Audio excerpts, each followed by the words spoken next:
Chapter 76, Final Round 2. For those of you that want to read ahead or just to support me, go check out my Pat.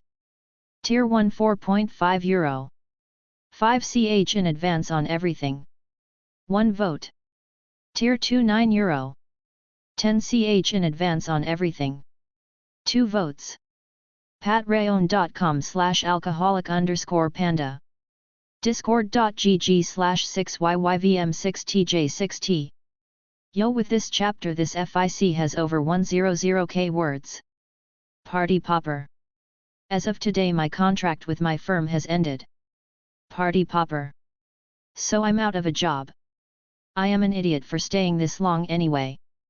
The hours were long, the work was hard, and the pay was miserable.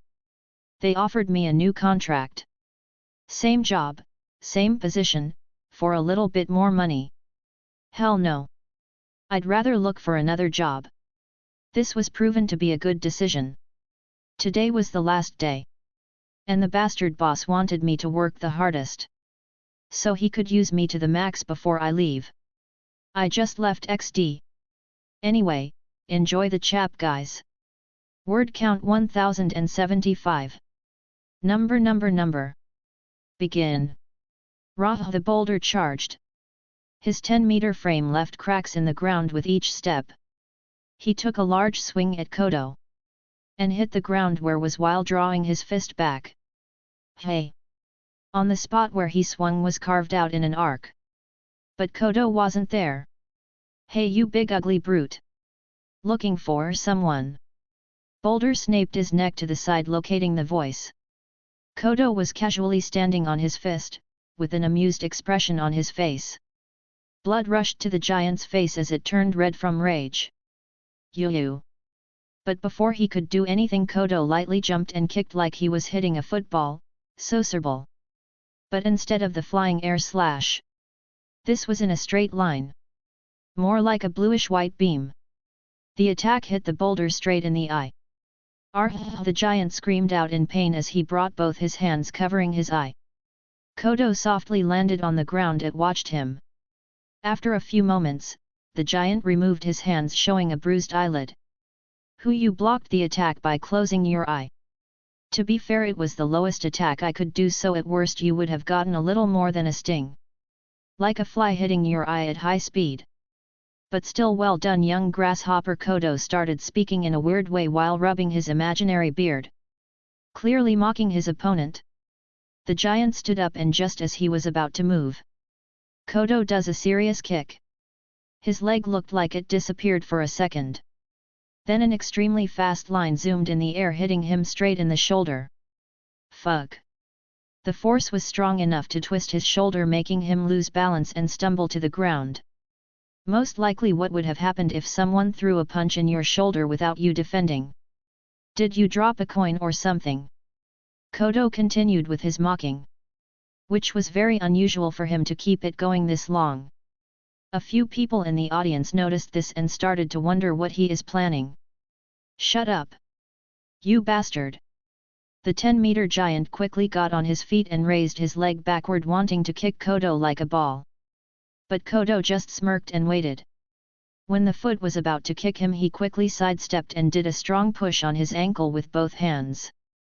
This caused his right leg, which was mid-kick, to go a lot more to the left, throwing him off balance and into the ground again. Thud. Wow, you really must love being on the ground if you keep falling like that so many times. After this even the dumbest people realized the unfair fight in front of them. Shinichi Coto just counters him completely. As big as he is, each time he moves he opens up an opportunity for Coto to exploit. And he wasn't fast enough to land any sort of blow. No wonder Coto looked so relaxed. He practically won as soon as he stepped onto the stage. And looking at the giant's angry expression he was beginning to understand that too. When he stood up this time, he crouched deep and spread his fingers open, his palm facing Coto. Number. POV MC. This is good comedy. Grappling, hey? Not a bad choice. Well, more like his only choice. Since striking has proven ineffective, he decided to grapple me, and once he has me in his hold, He can just throw me around like a rag doll. If it was anyone other than me, that is. He pushed off with both legs and threw his right arm to grab me. You would think he would learn by now. Now I'm going to cheat a little and use a little super strength quirk. But I can easily disguise it. On second thought, why bother toning it down? Divine Demon 70%. Gorilla form. Blood starts pumping through my veins, making them bulge. My skin color turns somewhat red. A little strength quirk for a little buff. And it's time to show off a bit. My muscles start building after that as shiny dark hair spreads on my buffed up arms and chest. As Boulder was just about to grab me, I quickly twist my body and grab his wrist. I twist his wrist upwards while pulling downwards. This way it forces him to rise up on his own from the pain. So then a little super strength to lift him. And the giant is airborne. Amazing! Coto has lifted the 10-meter giant. What strength! Yeah, they won't be forgetting this anytime soon. As soon as he was airborne, I started to spin, carefully balancing him as I went along. Stop spinning me! There was clear panic in his voice. Does his giant size affect his balance? He never made any big moves, and always had a solid footing on the ground. One last spin and boom, I slammed him into the ground. Hard. Enough to shake the stadium. I cancel Divine Demon and Gorilla form. A luffy giant throw. Choke on that, you rubber bastard. Bleeh. He quickly turned to the side and started puking. Yeah, that's one quirk that I don't need. Mental note: delete DNA sample. The boulder shakily stood up. His hands were on his knees trying to balance himself. The boulder does not lose. Well, he is stubborn, I'll give him that. Time to end this. It has gone long enough. Too bad for you, Pebble. You were just unlucky. If I wasn't here, you would have won. Better luck next time. Time for a little cameo. Jaguar form. I turned into a half-jaguar man. Before he could even retort, I used Sora to appear on his knee. I point both my fists at his stomach, and purposely enhance my voice so the public could hear it. Rokushiki secret move, Rokuagan. 6 King Gun. Then a devastating shockwave came out from my fists, passing straight through his stomach, tearing it apart from the inside. Gah! The effect was immediate. His quirk stopped, he shrunk down to his original size, he put his hands on his stomach. His face showed he was in pure agony. So much so that he couldn't even stand, he fell face first into the ground, still clutching his stomach. Ah! Boulder is incapable of continuing. Match winner. Shinichi Coto. Medic. Hurry up. Chapter 77, Unwelcome Surprise. If you want to read ahead or just support me, go check out my patreon.com/alcoholic_panda, remove the extra spaces. discord.gg/6yyvm6tj6t. Word count 1132. Number. How do you feel? Coto-san, what was the last move that you did? Coto-san, how do you feel about winning yet another world tournament? Did you have any trouble with your last opponent? Question after question, the camera flashes also followed. Everybody was focusing on the boy. No, the young man on the winner platform. He gently raised his hand. Please, one at a time. You first, he pointed to a reporter in the middle row. Coto-san. I will repeat my last question. What was the move you used to finish the fight? Coto mused for a bit before he spoke up. The public knows I had a fight with the villain Garo where he beat me quite badly. In that fight, I analyzed his movements and copied his martial arts. The martial art that I shared with the world was the Rokushiki. It's made up of 6 techniques that allow people to perform superhuman abilities like jumping on air. The requirement for these techniques is an extremely strong body. The last move I did is the secret technique, the Rokuagan. The ultimate attack of the Rokushiki style. It makes a shockwave that hits the opponent doing internal damage. Used properly, the technique can destroy a giant boulder from the inside. This technique can only be performed by someone who fully masters the Rokushiki style. Coto-san, are you going to show it off more in the upcoming tournaments? The answer to your question would be no. I will not be participating in any more tournaments. This set off another series of quick questions where he only stood still for a minute. Then the reporters stopped and waited for him to pick one. Why won't you be competing anymore? Coto said in a calm, clear voice, I have outgrown the level of the tournaments. Me being here only stagnates the growth of the other contestants. Should the winners of the tournaments wish to fight me, they can contact my agent. Another reason is that I will be applying to UA High School. Now I can say for sure that I will easily be able to enter the hero course. This got a few light scuffs from the reporters. You can beat up pro heroes. Of course, you will be accepted. Now I wanted to start this year. But unfortunately, UA does not accept any student below the age of 15. No matter how strong they are. I was told, however, that if you are advanced enough you could take a test to be placed in the year above. Coto-san. There have been rumors that you have unofficially passed the high school curriculum. Is this true? Coto only smiled now, telling you would take the mystery out of it. Sadly, this is all the time I have left for questions. I wish you all a good day. He turned around and left the reporters who were not yelling out for one more question. Number VIP room. Ha ha ha. Pay up. Tetsuya was grinning ear from ear. The rest of them grumbled while taking out their money. How the hell did you know what Shin was going to do? Ran asked while slamming her hand on his, giving him the money. And a red palm. Please, like he was going to end it any other way. Think about it for a second. This is Shin we are talking about. It's the final match. He couldn't resist or lose the opportunity to boost his standing and fame further. Honestly, I learned more stuff about how the real world works from him than any person or book that could teach me. Tetsuya grinned as he counted his winnings. Sigh, he has a point. That was my first choice as well, but I thought it was too obvious. I shouldn't have changed my mind. Momo sulked a bit. Bang! The doors to the room slam open. Yo! Shin enters the room holding the cup under his armpit. Shin! Congratulations! Sensei, you did great! Thanks, guys. Shin smiled as he threw the cup over his shoulders, hitting his agent who was running behind him right in the face. OWWW! He grabbed his face, which was truing a bit red. Shinichi! You can't be serious about stopping! He yelled out hysterically. You are the biggest star in this decade. You are the most popular teenager in the last freaking century. Why do you want to stop now at the peak of your fame? And you fucker, you hit me on purpose.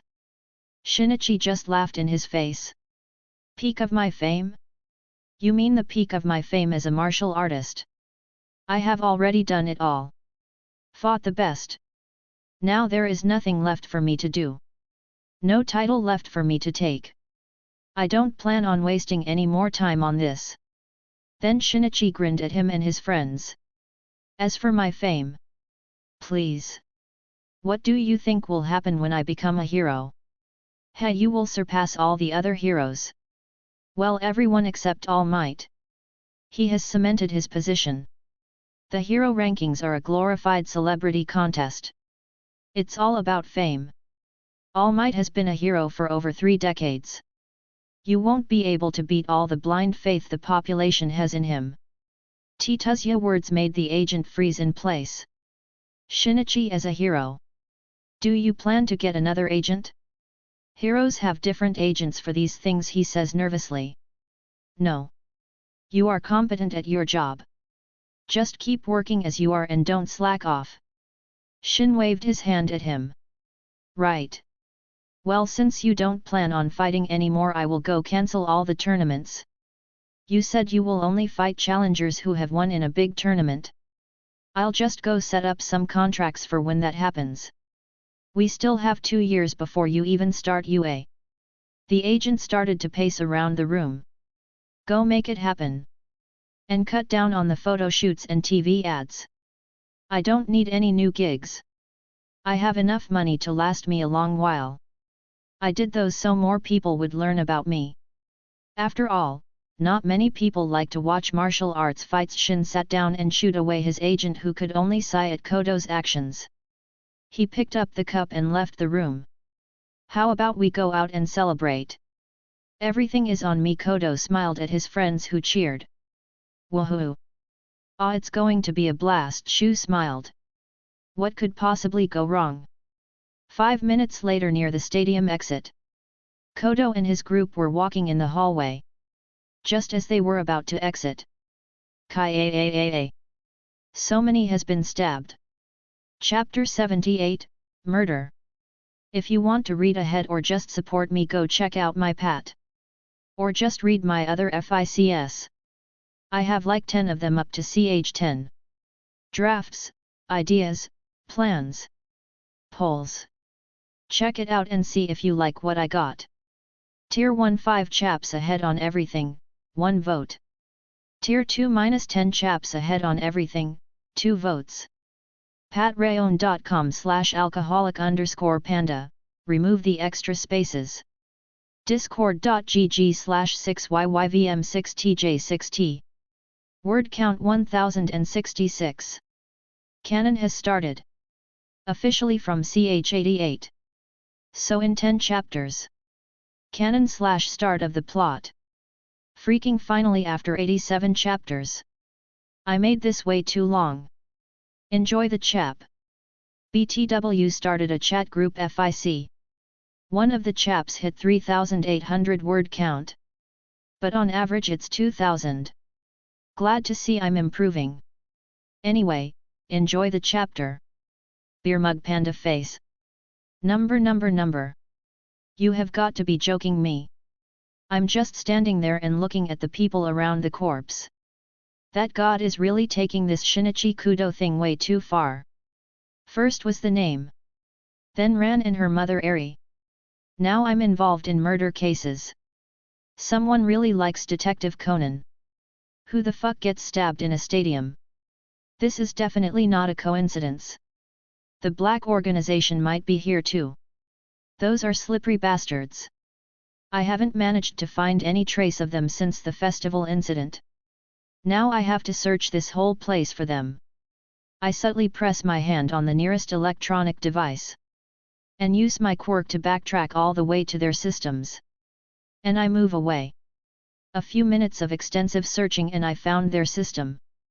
Now it's just a matter of time before I break through their firewall and protections.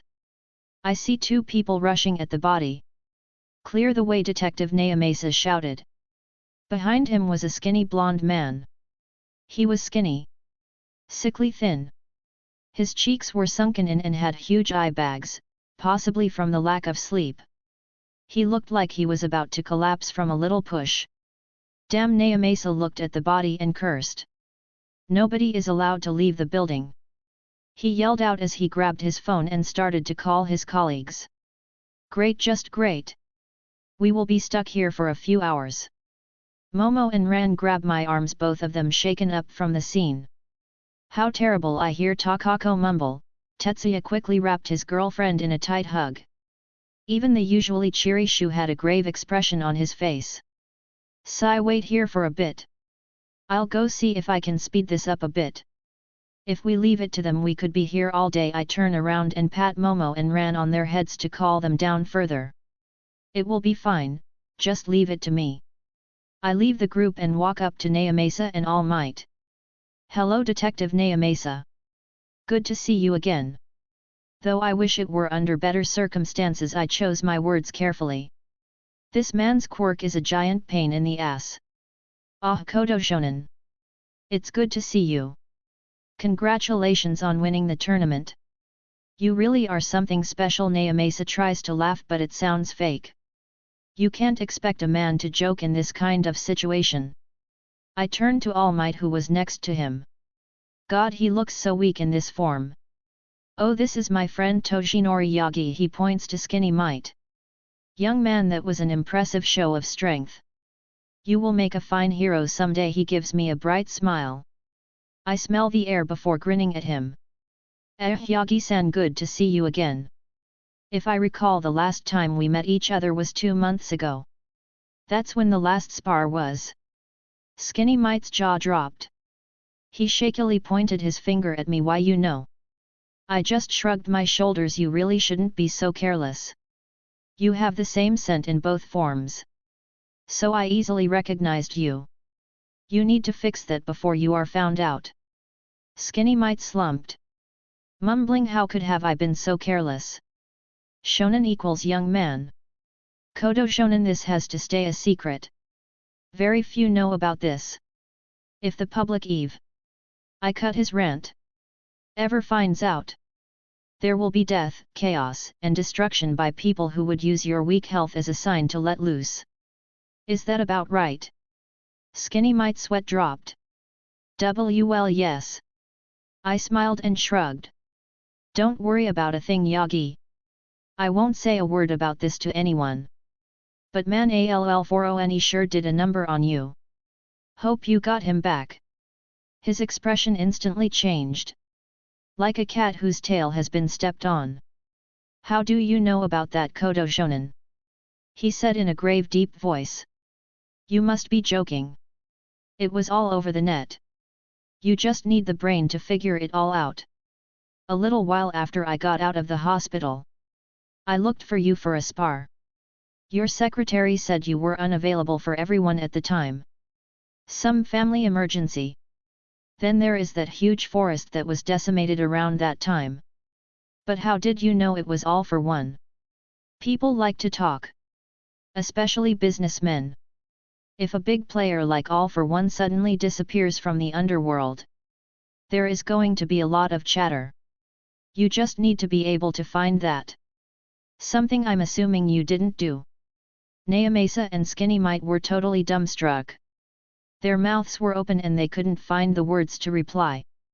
All of a sudden a group of people in blue uniforms were rushing in. Detective Naomasa. We came here as fast as we could. The lead police officer was a bit out of breath. Yes. Naomasa snapped out of his trance. Hurry up and make a perimeter. Seal the exits. No one leaves the stadium. I want statements of people who were in the hallway when the body was found. I also want video camera footage.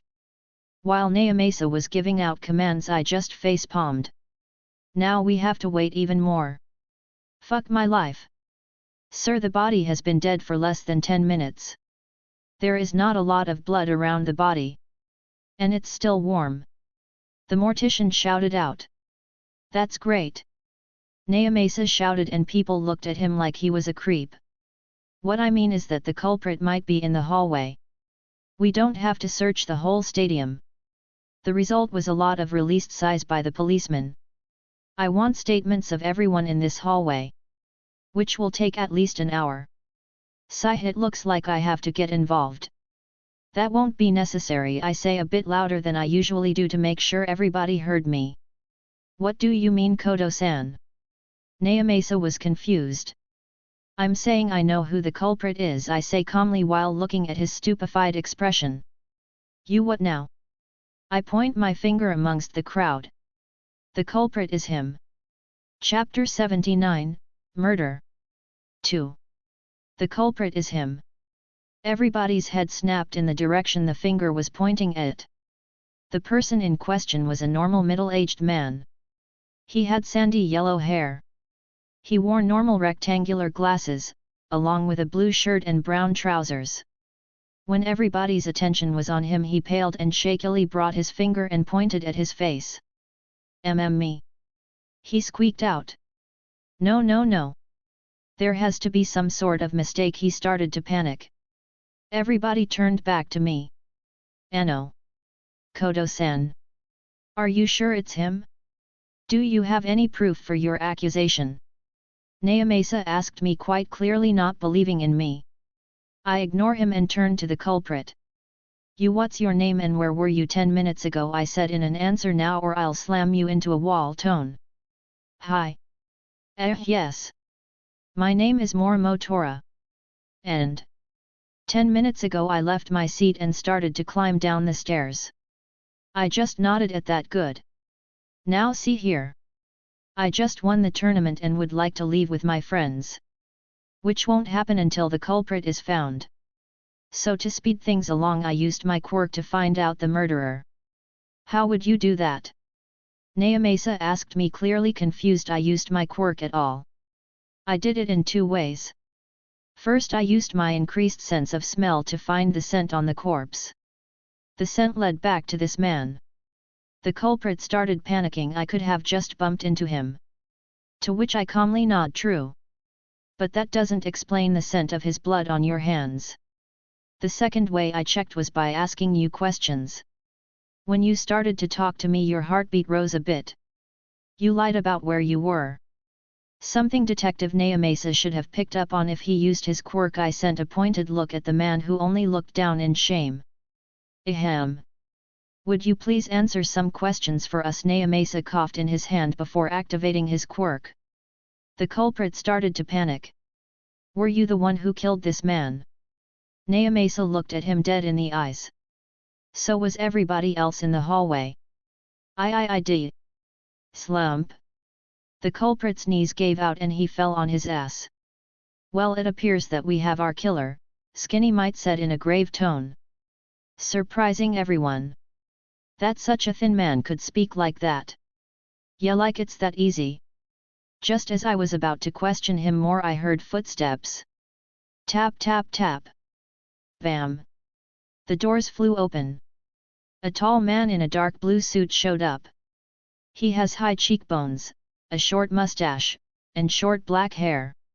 Sleeping Kagura has arrived. Mori Kagura has arrived to solve the case. He then looked around and spotted Ran, who facepalmed at her father's actions. EHHH. Ran, what are you doing here? He shouted out, shocked by what he was seeing. Died. You have known for weeks that I will be watching Shin fight in this tournament. Ran had a blush on her face from the look the others were giving to the father-daughter pair. Ugh, this is so embarrassing. With that she hid her face in her hands. Ah! Ha ha ha! Kagura awkwardly scratched the back of his head. He completely forgot about where his daughter was going. Ahem. How about we continue the questioning? I snap everybody out of it and their attention turned back to me. What do you mean, Koto-san? We have found the killer, one of the police officers asked. True. But there are many other things that we have to ask. I turned back to the killer. Are you working alone? And did anybody else have a hand in this? He froze for a second, just a slight stop in his movements. I did not have help. I killed him myself, he said with his head held down. Nayamasa turned to me. He is telling the truth. That's nice, but you did not answer my question. I repeat. Are you working alone? And did anybody else have a hand in this? I stand in front of him and use my aura to intimidate him. He just bit his lip and kept quiet. Damn.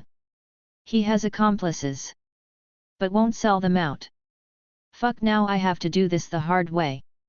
Coto shounen, what do I? Before Skinny Mite could continue, I grabbed the killer by the neck and slammed him in the wall. The police instantly reacted and pointed their guns at me. Shinichi Coto, put that man down. I turned back to them and gave them the coldest look I can manage. If anybody tries to shoot me, I will kill him before the bullet has even left the chamber. I will be using an investigation technique on him, you morons. I turned my gaze back to the killer. Now, you pathetic piece of shit. I will be using a pulse measuring technique. I tell you my version of events and my measuring your heartbeat and you body language. I will see how much of it is correct. You kept quiet when I asked you if you worked alone. That means you are protecting someone. I carefully looked at his body language while I was measuring his pulse. You are relieved. That means I was wrong. So it's not an accomplice. An employer perhaps. He flinched and his heartbeat spiked. Bingo. Your heartbeat spiked. And it's currently beating faster and faster. Showing signs of fear. You were protecting your employer. This was a hit. You were paid to kill that man. But it was done in such a sloppy way, so I assume it's your first time. I guess you are desperate for money. He looked down ashamed of his actions but said nothing. Your employer is in the stadium, hiding somewhere. Mixed results. Let's change the question. You met him here in the stadium but he left before you killed the victim. He looked away and tried to calm down but his heartbeat told me everything. I lifted him up by the throat and threw him at the police. There you go. His employer was here, check all the footage from the security camera and from the game. Even clips from the fans. Find his seat number and focus the search there. Now that this is over I believe we are free to go. You are welcome. Everybody was looking at me like I grew a second head. What?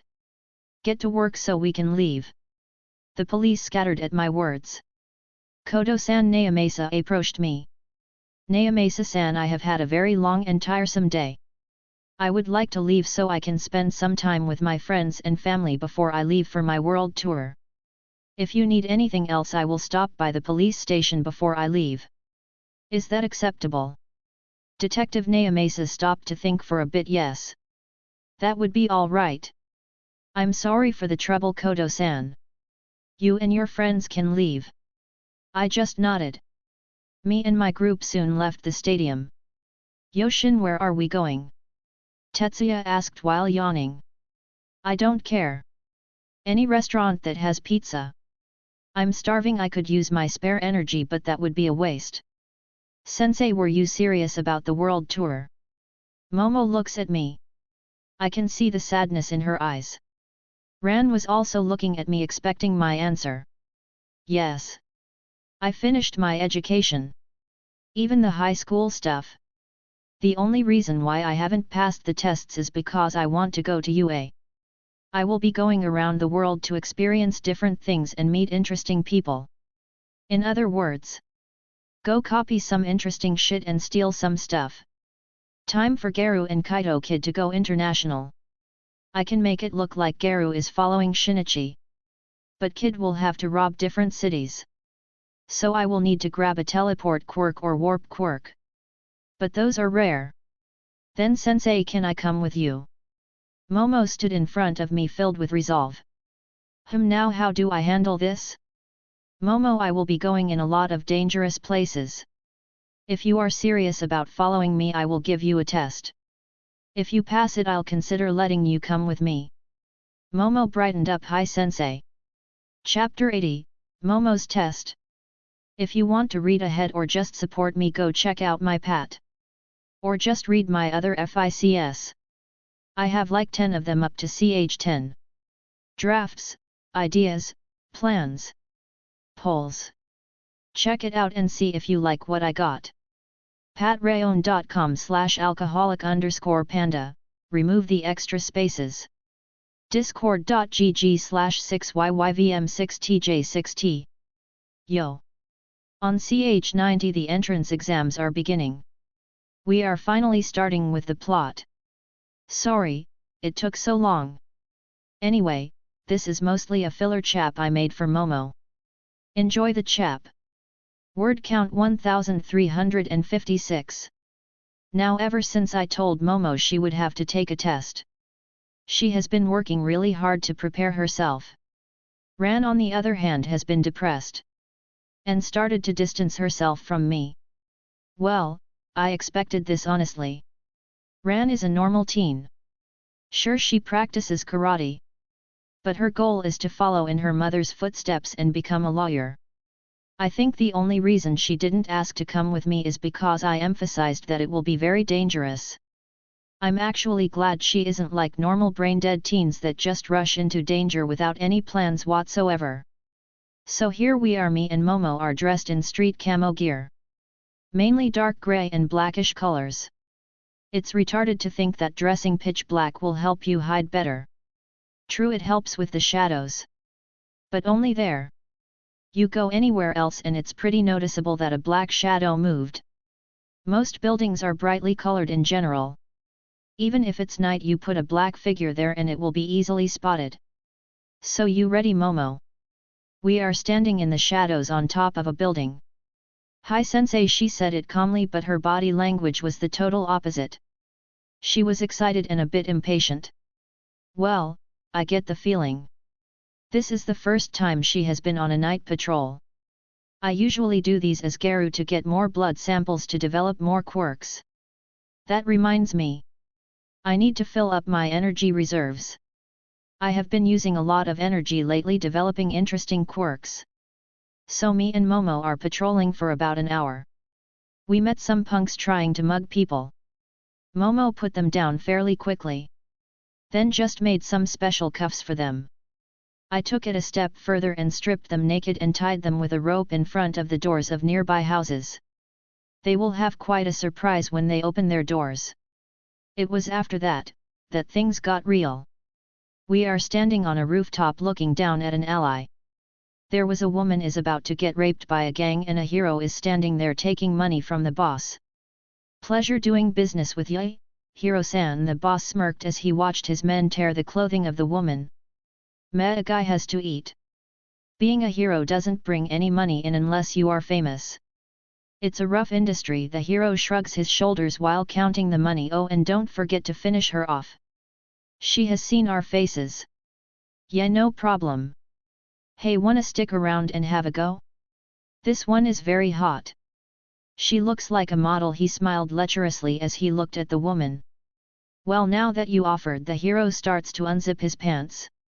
I turned down my hearing and look at Momo, who was red with rage. She was using her special spying equipment so she heard everything. This is the real truth of the world, Momo. There is no good or evil. Just varying degrees of grey. Someone can become a hero to satisfy their need to help someone, to earn money, or just to abuse the position. Just as someone can become a villain because they like to inflict pain or cause panic. But there are those that become criminals just because there is no other choice for them or just to feed their families. Momo looked like she was listening to me, but I could see her creating weapons in her hands. Go. Do what you think is right, I will be right behind you. Watching your back. Momo jumped from the top of the building using cables to lower herself down. Hey, what's that sound? The gang stopped themselves and started looking around when the hero finally noticed and yelled out, it's coming from above. But it was already too late. Momo was moving with grace rivaling a professional. She quickly dropped 5 flashbangs.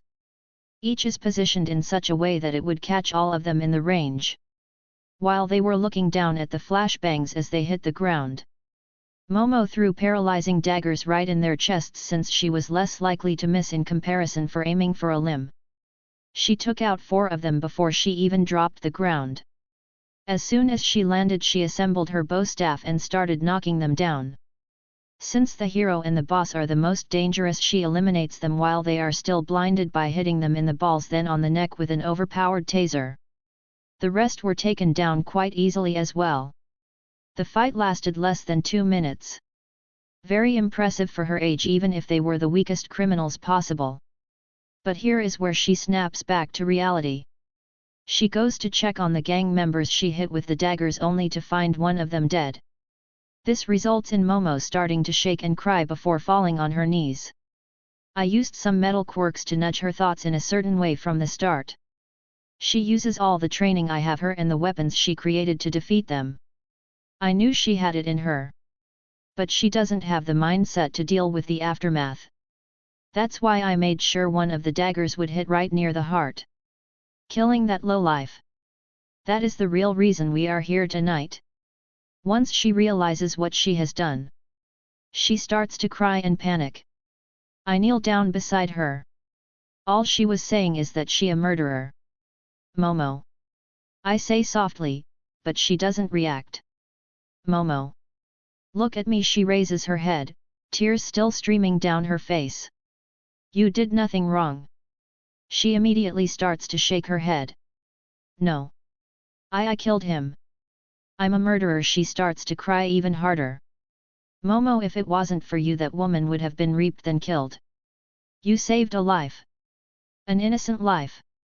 These monsters were going to take that life, defile it, then throw it away like garbage to rot.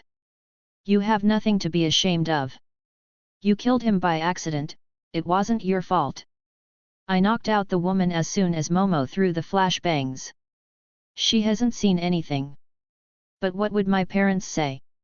What would my friends say? Nothing, they will say nothing because we won't tell anyone. Momo, if anyone other than us knows about this, it's a risk. You will go to jail. No, she won't. With mine and her father's influence, she won't even go to trial. But the damage to her reputation would be done. But if that happens, what will happen the next time another woman is assaulted? Who's going to stop them? Heroes? We saw what kind of heroes exist tonight. You going to jail means more people are going to suffer. Are you going to let that happen? Guilt-tripping her. Yeah, I'm the worst. But this needs to happen. You won't think any less of me. Her voice starts to crack. Momo, do you think I haven't killed before? My control over my powers wasn't always so great. I have had my fair share of accidents. But I knew if I stopped, hundreds if not thousands more would suffer at the hands of these animals. So I kept pushing on. That to me is a true hero. Someone that keeps going forward. Keeps saving lives. Beyond the law. Beyond morals. That is what I must be to save the most lives. My speech needs a lot of work. But it's enough for the distressed Momo. She threw herself at me and started to cry in my chest. I hugged her and started to rub her back. After this, a lot of things are going to change. And the next phase of my plans is going to begin. Chapter 81, Infiltration. If you want to read ahead or just support me, go check out my Pat. Or just read my other FICS. I have like 10 of them up to CH10. Drafts, ideas, plans, polls. Check it out and see if you like what I got. Though I would suggest to wait until tomorrow. It's not in your best interest to sub at the end of the month.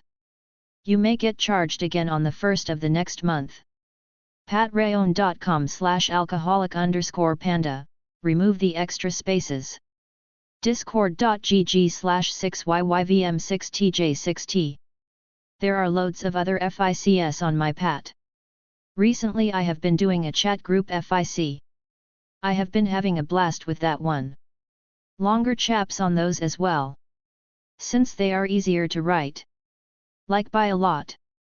The chat group model makes it so easy. I honestly suggest to new authors to start with that. I mean, I average from 1k to 1.5k word count on MS and code. While on chat group, my average is 2.8k and sometimes I go up to 3.8k. Big difference for me. Anyway, Canon starts in 8 chapters. So after this mini arc, enjoy the chap. Word count 1020. Drop some stones if you like it. Number. After the last patrol with Momo that ended in her almost getting traumatized, we started going on these more frequently. I want to make her strong enough for the things that are about to come. I am aware of how overpowered I am currently. I can beat anyone to the ground without my extra quirks easily. Unless they counter me with AoE quirks like Endeavor. I mean, if I'm in a fireproof suit I could probably take him. Now that ain't happening, he would burn through the suit. Ambushing him is a whole other thing. I have been stealing DNA and growing quirks for a while now. I have been raiding warehouses and going to the sea to eat schools of fish regularly. That resulted in a whole lot of quirks. I'm still not sure if I can take all for one. Immortality quirks are such cheats.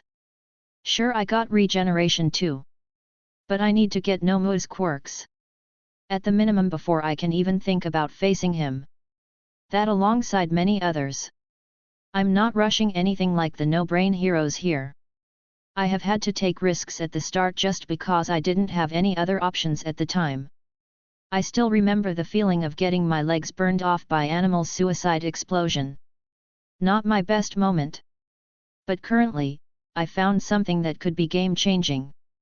Apparently, the news was just released even though the project has been working for about a year. Props to them for keeping it a secret. A multi-billionaire and a die-hard fan of a very famous movie franchise decided to use his money to bring his dream back to life. And with the quirks today, the man is close to doing it. The man spent a crap ton of money to dig in all known archaeological dig sites. He even dug in places with less than 40% chance of finding something. And find something he did. Mosquitoes preserved in fossilized tree sap. That brilliant fucker found dinosaur DNA. So since my whole power revolves around DNA and code, I just had to have it. Small problem though. It's stuck in a fortress in the mountain in some god-forsaken part of North America. Yes, that's all the info I got. It's in North America. I asked for a location and all I got was a continent. The real kicker was that their firewalls were impenetrable from the internet. That meant I had to go inside one of their normal HQs and do my hacking from there. It was a pain and the alarms were triggered by pure accident. Someone was hacking the place from outside while I was in there and triggered the alarms. Goddamn amateurs. So I had to make a quick escape and I blew up the place to make it look like that was the intended goal, and it served as a good getaway. So the good news is I got something. It's in Alaska. So I was right about the god-forsaken part. These guys really wanted to be remote and hidden. Bad news is I didn't get the exact location. Because some idiots triggered the alarms. So I jumped on a plane to Western Canada. So in 9 hours, I was there. From that spot, I just went to the air with my wings and turned myself invisible. I was being careful on the way there. I flew low so I don't get picked up by their sensors. And I had a lot of ground to cover. I only knew they were in a mountain in Alaska. Normally I would do research on the terrain and eliminate the mountains they can't be on. But with a few $1 billion anything is possible. Hell, they could make a base in a swamp if they wanted to. Would it be smart and efficient? No. It would be expensive and it would take forever to build. Could they do it? Yes. So they could be on any of the 3,174 named mountains in Alaska. Sometimes I really hate people. But with a facility like that, they would have to have a lot of staff. They would need a lot of food and materials to keep running. And they would need it on a weekly basis. So I looked for a place where trucks would regularly go. And found the town where they unload. I spent 2 days waiting in that town for the trucks to arrive. As soon as they got there, a lot of people arrived. Trucks, SUVs, choppers. All the newest technology. All of the guards were armed as well. They spent 3 hours searching through each box in the trucks for dangers. They checked for trackers, poisons and everything you could think of. If they are one thing, it's thorough. And when they finally loaded the trucks and started driving, I camouflaged and started flying. After a few hours on the road, they suddenly stopped and made a turn in the forest, where there was no road. They put up camouflage gear and put it on top of the trucks. So even if you looked from satellite you wouldn't be able to find them. But thanks to my hearing I could still follow them in the air. After an hour of driving on their secret road made in the forest, they stopped again and the ground split apart showing an underground tunnel. I knew I had to act fast so I dived down and turned myself into a small bird. Which took a hell a lot of energy. Going too small or too big takes a lot more out of me than when I go to something near my normal body mass. I got near the last truck and turned into a mouse. I got beneath the truck and changed again. But this time into a gecko. I latched myself to the underside of the trucks. They were efficient and fast. One by one they all went into the tunnel and closed the entrance. First part of Infiltration. Success. Chapter 82, Infiltration 2. After entering the tunnel we went through several access points with armed guards checking everybody's identity. Is this a research lab or a military base? What's with the needless security? Sure you got Dino DNA. Big deal. It shouldn't require this much security. Then we got to the docking station. There were loads of trucks. Everything was done by robots and all of it was high-tech equipment. I let go of the truck and changed into a black rat. I stuck to the shadows and watched the cameras. I was looking for a blind spot and somewhere to use my quirk to access their system. But luckily I found a break room for the guards. And one of them went into the toilet. I slowly snuck under the door. The guard was standing and was ready to leave. I transformed back and shoved my claws into the back of his head and used poison to paralyze him. My other hand covered his mouth to stop him from making any sounds. I absorbed some of his blood and the results were a bit interesting. He was quirkless. With a few mind-reading quirks I got some information out of him.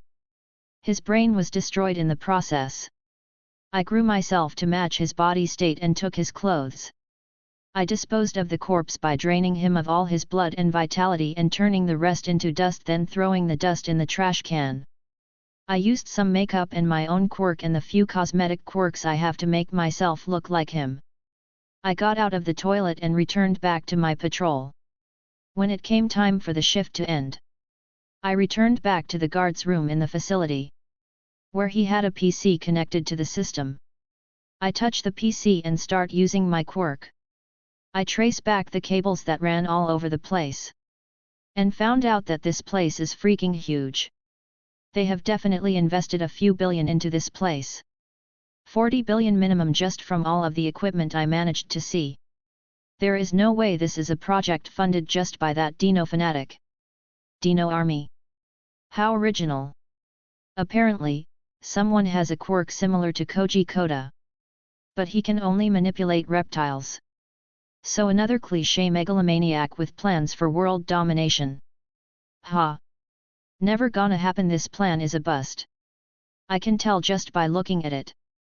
They also want to implant quirks in these guys. Sure, give a bunch of bloodthirsty animals superpowers. What could go wrong? It's honestly just Jurassic World on steroids. Meh, even if it worked. It's not my problem. Now, where do they keep the blood samples? I'm sure they cloned the DNA. After all, if they mess up it would destroy the sample. Instant game over for them. So cloning the DNA is really their first move. And since they have been operating for over a year, they should have quite a lot for me to take. Bingo!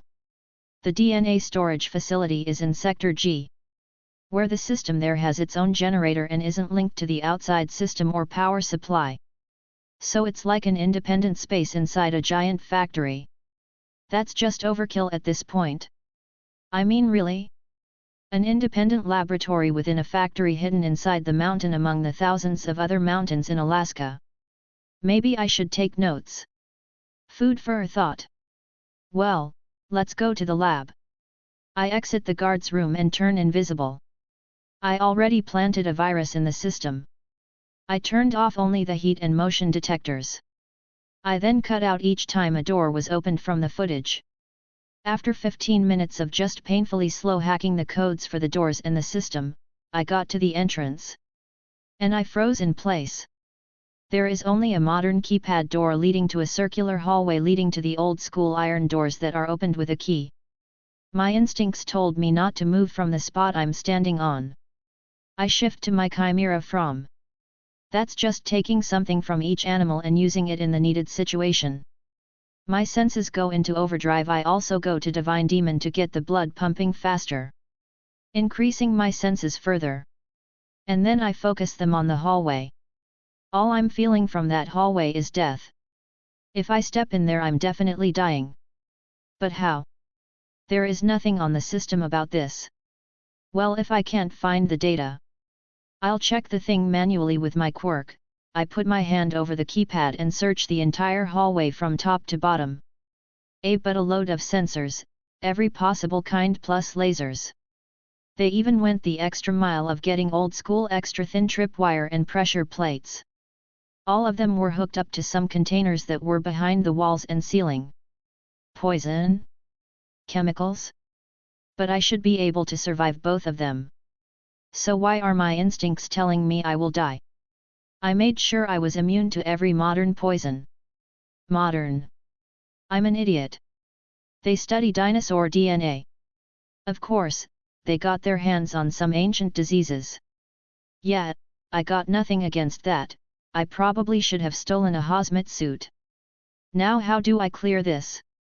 Obviously, now that I know the trick I won't fall for it. I can just use telekinesis to form a protective layer around my body. I won't be able to breathe, but that won't be a problem with my lung capacity. The question is, can this gas break through my protective layer? And if it does, how much are my odds of surviving this thing? Bad guys, I can punch and kill. Ancient diseases, I got nothing. No. Worst case, as soon as my layer is breached, I lit this place on fire. And unleash all my destructive quirks and run away. Using my quirks I will push away the disease before it touches me. Well, I want my Dino DNA. No guts, no glory. Number. Word count 1035. Drop some stones if you liked it. Well, a new month, a new sales pitch. XD. If you want to read ahead or just support me, go check out my Pat. Or just read my other FICS. I have like 10 of them up to ch10. Drafts, ideas, plans, polls. Check it out and see if you like what I got. I think you should be able to see all the FICS that are there. patreon.com/alcoholic_panda, remove the extra spaces. discord.gg/6yyvm6tj6t. Chapter 83, Infiltration 3. If you want to read ahead or just support me, go check out my Pat. Or just read my other FICS. I have like 10 of them up to ch10. Drafts, ideas, plans, polls. Check it out and see if you like what I got. I'll put down the FICS at the end of the chap. patreon.com/alcoholic_panda, remove the extra spaces. discord.gg/6yyvm6tj6t. Canon starts in 5 chapters. Word count 1040. Number. Getting past the hallway. Now the moment of truth. I either go through the hallway without getting poisoned, or the poison breaks through my layer of protection, which will force me to use my dangerous quirks. When that happens, I will be found out and be forced to abandon this Dino heist. I first modify and expand the size of my lungs. I do a few breathing techniques to get used to the new lungs. Then I take the deepest breath I could and I start using telekinesis and a few other supportive quirks to form an invisible layer above my skin. That should be enough. I use my quirk on the keypad and open the door. As soon as I enter, the doors behind me close and yellow gas starts coming out of the ceiling and walls. I already checked. The gas must be activated for the door to the lab to open. That means these scientists do this every time they have to go to this lab. Talk about a waste of gas. Actually, they might just recycle the gas. There were small air vents in the floor. I just ignored them because they are of no use to me. The yellow gas was right about to touch me when it suddenly started to avoid my skin. The protective layer is working. This is a relief since I'm putting a buttload of power to make it push back the gas even more than needed. I went to the metal doors with the key. And of course, it's one of those trick mechanical doors. There are 2 more keyholes hidden. It needs 3 different types of keys for the lock to open. It's like a safe. That is if you don't have a quirk that can make metal. I used the quirk I stole from one of the heroes and made 3 liquid metal tendrils. I put them into the keyholes and started to mess around. It took a few seconds, but I was able to enter the lab. And finally, breathe. OP lungs for the win. After the wall there was a hallway. But on the walls, there were some sort of vines. Scray. Something lunged at me from my left. Using my reflexes I caught it by its head. It was some sort of snake. Interesting enough, it was a species I don't know. Using my quirk I sensed there was some sort of chip near its brain. so they can control them. Smart. I sensed there were other snakes in the vines waiting to pounce. I override its chip and mess with the system. Now even if I kill them they won't know. I kill it and I dig my claws into the snake and start absorbing its blood. The other snakes used it as a signal to attack. I turn my fingers into the swordfish's nose and slash them apart. I could have used claws but I like to change it up sometimes. A few seconds after the snakes jumped. The fucking vines moved and started tying me up. I quickly made swords appear out of me like a porcupine and I started to spin, ripping both the vines and the snakes apart. I analyze the snake's blood. And holy shit, these guys are fucking insane. I mean, I have modified a lot of poisoned creatures to reach the poison that I can now produce. But these guys topped even that. Forget poison, this is acid. I run by the system again to check its chemical makeup. Project, basilisk venom. Extremely concentrated venom. Can only be produced in small quantities. 1 drop in the veins. Death within 1 minute on the skin, death in 5 minutes. No cure found. The quickest a normal snake can kill is 10 minutes. Mine can kill in 5 but only if it's injected into the bloodstream. This freaking thing kills in 1 minute. They are farming the venom so they can sell it on the black market or just use it themselves. Damn, that was a close call. If the snakes had bitten me while I was tied up, I might have died. But this is still a nice find. I kept moving forward but this time with extreme care. My senses were spread to the max. Who knows what these madmen have made? There were a lot of corridors. Guard plants were everywhere and animals defended the lab. Through the system, I knew that to get by these things safely they use a device that sends out sound waves at a specific frequency that activate the chips in their brains. The frequency makes them feel pain so they back off. I had to go past a nest of spiders that were the size of a small dog. This time I just directly used quirks on them and didn't want to risk getting bitten. I still got a sample of their DNA. After a few twists and turns and getting lost a few times, I found the egg room. I mean, who seriously builds a maze inside a lab? This is getting ridiculous. If I find the real bastard who designed this, I will gut them and string them on the tallest building I can find. This gives me Jurassic Park flashbacks. The eggs are put in little incubation chambers. While screens are working. SHHH. One of the doors opens and I quickly turn invisible. 2 men walk out of the room. Man, that raptor is a real son of a bitch. Yeah, make the Indoraptor. You will be paid a lot, they said. Real good, that does us if we survive it. And why are we even the ones that need to check up on it? We made it. Let some stupid bastard take care of it. Did I hear Indoraptor? They actually made it. I quickly steal the card from the one who didn't use his card. The other one had it in his hand, so it shows he is going to use it on next door. I will use my quirk on the door, but the card is just in case it takes too long. Perfect prehistoric killing machine, here I come. Chapter 84, Indoraptor. I enter the room and in a zoo-like cage stood the Indoraptor. And he was beautiful. He has a strikingly similar appearance to the Indominus Rex. Go figure, he was made from his DNA. But his body length is about half of that of his predecessor. He sports talons that are similar to those of a velociraptor, and his color is primarily black with a golden-yellow streak running from the base of the neck to his tail, similar to Blue's metallic blue streak. Like the Indominus Rex, the Indoraptor possesses hands with 4 fingers, an opposable thumb and 3 main digits. He was big, around 3 meters, and made from muscle. He was designed to be lean, fast and deadly. Quite literally made to be the perfect hunter. The perfect weapon. As soon as he saw me, the spines on his neck stood up. He got up and roared at me. Impressive. Its instinct is off the charts. Most animals know I'm bad news. But him? He can precisely tell my strength. I'm still in my human form. Yet he can sense me.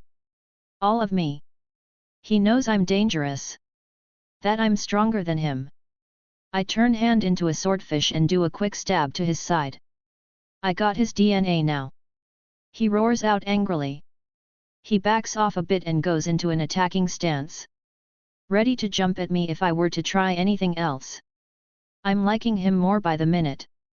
I wonder if I could keep him as a pet. I can't wait to simulate his DNA and turn into him. Bzzz. The speakers turned on. Warning. A guard has disappeared. Guard with serial number H245. Report to the nearest office. Damn, they are quick. They already found him. Do these people need to check in every hour or something? Well, now that my cover is blown, how about I cause a little chaos? I grab the electronic keypad and fry it. No need to waste time hacking it. I need to hurry up. I leave the door open and turn to the raptor and let my bloodlust loose. Since I don't have any raptor DNA to communicate with him, we go back to the basics. Go wild. I use my own bloodlust to stimulate his. I unlock the door open with the keycard and move back. The Indoraptor, now crazy with bloodlust, dashed straight through and went to start a slaughter. Have fun, I happily wave away. It feels nice to do good deeds. Releasing bloodthirsty animals to the wild. Maybe I'll get some good karma from this. Gay. No. Help. Yep, I'm definitely getting good karma. Now if I'm not wrong, there should be more dinosaurs created. This facility is more like a breeding ground. Probably planning to move them later on. Well, that's not going to happen now. Onwards. What's happening? A man in a very expensive suit walks in. His voice was commanding, but you could find the panic there. Sir, the animals. They are loose. The worker shakily reported. Show me. They quickly pulled up the camera feed only to see the raptor ripping people apart and eating them. Damn. The leader of the base cursed out. Quickly send in the capture squad. I want that thing back in its cage. And find out how it got out in the first place. *BZZZZ. BZZZZ *. Sir, other dinosaurs have been released as well. The Triceratops and the Dilophosaurus, the iguana one, that spits poison. Damn, send a team after them as well. And lock down the base and all the animals. We can't risk any more of them escaping. The boss ordered and stood up and quickly left the room to go do damage control. I was calmly walking through the hallways while humming a song. I was still looking for the blood room. When I came across a Dino, I got a blood sample and set it loose. If they are predators, I stimulate their bloodlust so they can go cause even more chaos. A door with a danger sign. It's like they are inviting me in. I opened the door to see a glass room with wheat growing inside it. The fuck? Wheat? I'm so confused. But then I heard some light buzzing, and suddenly things got a little clearer. I went near the glass cage and hit it hard. Not hard enough to break the triple reinforced glass, but hard enough to shake the room. That caused a couple of locusts to jump out of the wheat and start flying around. The wheat makes sense now. Those things are the size of small dogs. Someone has seen Jurassic World 3. Again, what a terrible cliché. This is like main villain's grand plan to rule the world, but instead of the villain doing a whole monologue, I found out by myself. Nice, I skipped the useless part. I find it quite funny that I don't even know the guy yet I'm ruining his grand plans of ruling the world. But locusts, hey. I would still like to eat bread in the future, so. Bye. Bye. I used my quirks to squish them inside the cage. No stupid fire where they can escape this time. Done. But this place is really starting to piss me off. The creator of this base is a paranoid motherfucker. Each segment of the base is independent of the other. Even the blueprints are separated. At any given moment, the people here only know about just the sector they work in and where they live. They made it this way to prevent any information leaks. Nobody knows everything. Attention! Lockdown initiated. Everybody, Please go to your quarters while the guards search the base for intruders. 3 dinosaurs are loose. The capture squad will soon deal with them. The message was on repeat. I need to find that stupid blood room and fast. I can fight myself out of this. But if I destroy enough of this base, the heroes will notice and will come to investigate. Dealing with both the heroes and these guys might be a bit too much for me depending on what their quirks are. Even at the level I am now, a team with a few barrier and AoE type quirks would cause me some trouble. Suddenly my thought process froze as I recognized a new smell I just got to memorize. Sniff. Sniff. Dinosaur blood. These idiots wouldn't hurt the ones I set free. That means someone just left the blood room where they keep all the Dino DNA. And I just got the scent. Finally. The thing I came for in the first place nearby. Once I get it, I'm blowing this base sky high. Just because of how annoyed I was by its security and paranoid design. I ran as fast as I could to the blood room before I heard some voices. Hurry, we have to get these to the safe. Boss's orders. I know. I know. There is some nutjob running around here. But if we break even one of these, we can kiss our lives goodbye. Oh hell nah. Chapter 85, Blood Room. If you want to read ahead or just support me, go check out my pat. Or just read my other FICs. I have like 10 of them up to ch10. Drafts, ideas, plans, polls. Check it out and see if you like what I got. patreon.com/alcoholic_panda, remove the extra spaces. discord.gg/6yyvm6tj6t. Word count 1064. Number. Oh hell nah. These bitches are moving the blood. Fuck no. I turn into my speed from. That is mixing mostly land animals, cheetah being the base of the form. That is the public form. The real thing is that combined with my quirks. I dashed through the hallways following the scent of blood and their voices. It took me less than 20 seconds to reach them. There were 4 people loading the blood samples into safes that will probably be moved somewhere else. What the hell? Idiot, don't just stand there. Shoot it. Each guard raised his gun, but 2 of them only used one hand and kept the other suspended while pointing at me. So those 2 have quirks. Doesn't matter. All of them are dead. They started shooting at me. But with my original quirks processing ability that makes them in slow motion for me, and with me being in my speed form, I just ran straight at them while dodging every single bullet. But then my eyes caught something solidifying in the air in front of me and then flying straight at me. I hardened my arm, grew armor on it and tried to smack it away. But it pierced my defenses. Ha, see that my space blades are unstoppable. Shut it. Without my quirk they wouldn't even work. The 2 quirk users were arguing, but they still kept shooting at me. Some kind of combination move. One of them solidifies the space into blades. A good quirk actually. I doubt anyone could even see those blades. Like from Doctor Strange. Now the other question is the second guard. Does he launch them or does he somehow affect me? Quickly, I'll make more, fire them faster. Sigh. Never minded. I was getting hyped over nothing. Just another telekinesis quirk. I got my hopes up for some debuff quirk. Debuff quirks are very useful. Especially if they stack.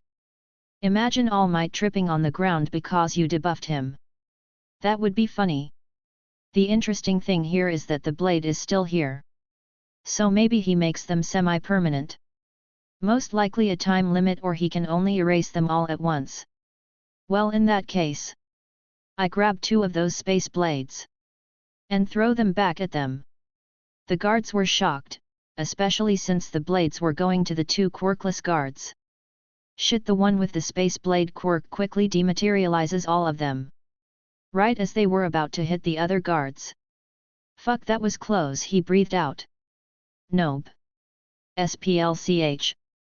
My hand was holding his heart. I literally ripped his heart out. A little dramatic, but bad guys usually are. Channeling some Zaldic energy. Thud. The body falls to the ground. Marcus. X3. Hey, so that's his name. I quickly throw the heart to the one with the space quirk. The moron actually caught in with his hands, even with one holding the gun. He quickly realized his mistake, but I was already by his side, my hand on his neck. Crack. I crush his neck and let his body fall down. You bastard. Only the quirkless guards remained. I was feeling kinda bored at this point, so I turned my nails into claws. Flying Shingun X2. I flicked my claws 2 times and the flying air bullet hit them both between the eyes. Well, now that it's all over. 4 spiked tendrils shoot out from my sleeves, 2 on each sleeve. They quickly pierce the corpses and start draining them. I lost a bit of energy by searching and infiltrating this base. Once they are turned into mummies, I leave them be and go for my prize. Hundreds of blood vials. Each marked. I quickly go into computer mode. I look at the name and a small tendril absorbs the blood. They are instantly categorized. Each vial took around 3 seconds. In 5 minutes I cleaned out the whole place. Ha ha ha ha. I got the DNA of the most fearsome predators to ever walk the planet. My chances of succeeding have just risen exponentially. With this, I can legally dominate the hero world. Let's not talk about the popularity boost that I am about to get. Everybody loves dinosaurs. Well, it's been 5 minutes. The guards should have caught the raptors and other dinosaurs. Time to blow this joint. I go to a nearby computer and start uploading my own personal virus. Earlier I was careful about not being discovered. But now I couldn't care less. My virus makes it so everything connected to this server will self-destruct. This whole place has its own generators. This place will be set on fire soon. Especially since I have disabled the sprinklers. All I can say is good luck, you pathetic fools. The whole base is on code red. Where is he? I want that motherfucker's head on my desk, the leader of the base screams out as the veins on his forehead pop. He was looking at the footage the camera got. There was a white-haired man. He wears a tight, black, long-sleeved shirt and loose-fitting white martial arts pants. And he was giving the camera a middle finger. Hero Hunter Garu. What the hell is that freak of nature doing here? Why isn't he killing heroes off in some god-forsaken part of the world? Says the leader as he slams his fist on the desk. I don't know, sir. The last sighting of him was him leaving Japan and starting massacring his way across China. It's possible he went to Russia's most eastern spot before swimming to the Dominic Island and then swimming here. It's only 90 kilometers from coast to coast, a man of his strength. It would have barely taken him any time at all. I don't care. I want him dead. I need his head before the Cadmus board of directors have mine. Send in everybody we got. Use every weapon available. Send in the Raptor squad. But sir, they aren't ready. We are still programming them. The Raptor team leader said nervously. If we don't kill him now, we won't get to see another day. Boom! An explosion shook the facility. Do it now. All of the people scattered to carry out their orders. All of them were dreading facing the most infamous hero killer in the world. Chapter 86, Dino Hunt. If you want to read ahead or just support me, go check out my Pat. Or just read my other FICS. I have like 10 of them up to CH10. Drafts, ideas, plans, polls. Check it out and see if you like what I got. patreon.com/alcoholic_panda, remove the extra spaces. discord.gg/6YYVM6TJ6T. Sorry for updating so slowly. I'm still job searching. And that takes priority. Need money to pay the rent, and well, live XD. Word count 1030. Number. Attention all personnel. The evacuation has started. The evacuation has started. It took them long enough. In addition, all experimental dinosaurs have been released to fight against the invader Garu. Everybody please evacuate quickly. Did she say experimental? Ding ding ding. $777. Ka-ching. I think I just won the lottery. It kind of feels unreal. Especially since I didn't know about it. How many secrets are there in this stupid place? Whatever. I need to go. I'll rip apart the new dinos and get the hell out of here. SORU. Bang bang. Raw. The dinosaurs in the cages started trashing around. Keep still. One of the handlers got angry and started zapping them with a Taser staff. Raw. The dinosaurs fell to the ground from the pain. They were growling at them before lowering their heads and curling into a ball. Stupid beasts. Dose them and put their gear on. A few teams came. First of all they injected all of them with some sort of drug. Then they put armor and a head seat on them equipped with a camera. It's all ready, sir. Good. Let's see how the hero hunter feels about being hunted. MCPOV. What the hell is going on? All of a sudden dinosaurs started showing up from nowhere and started to chase after me. I checked the whole goddamn place. And didn't find shit. But these guys prove there were hidden rooms across this place. I swear to God when I find out who built this place I'm either going to kill him or hire him. It will depend on my mood. Raptors are closing in on me. Usually, I would just massacre them, but it isn't just 5 or 10 of them. More like 100 of them. Now I may be an OP bastard. But I don't want to tip my hand this early. If I do, all for one will definitely find out. First 5 raptors show up. I use Momo's quirk to make some swords and I start ripping them apart with air blades. 3 of them die right away. But the other 2 are strangely durable. It took a lot more to kill them. I grab their DNA, and do a quick search. They were modified. That much is obvious. But these guys? They just look like raptors. Their DNA is a mess. I mean their skin belongs to a T-Rex. It's like they used a blender in there. How the hell are these things alive? With their DNA like that they should be falling apart any minute. One raptor jumps at me, only to be stabbed in the neck. But the rest keep pushing his corpse to push me in a specific direction. They are like a stampede. You either move or get run over. I run back and make a very durable dagger. I just swing that thing around and keep throwing air blades with each swing. Some of them fall down, but they are the ones that were first in line and took the most attacks. Damn, these things are really durable. Did they make them to counter the air slashes? If they did, this is a direct provocation towards me. I gave the people a chance to get stronger. Sure, I did it so I can steal any technique they improve. But still. They are ruining my efforts. If they set these things free, it would be a slaughter. Heroes will be able to handle them. But the problem is their numbers. Some will slip through the cracks and they will start to massacre civilians.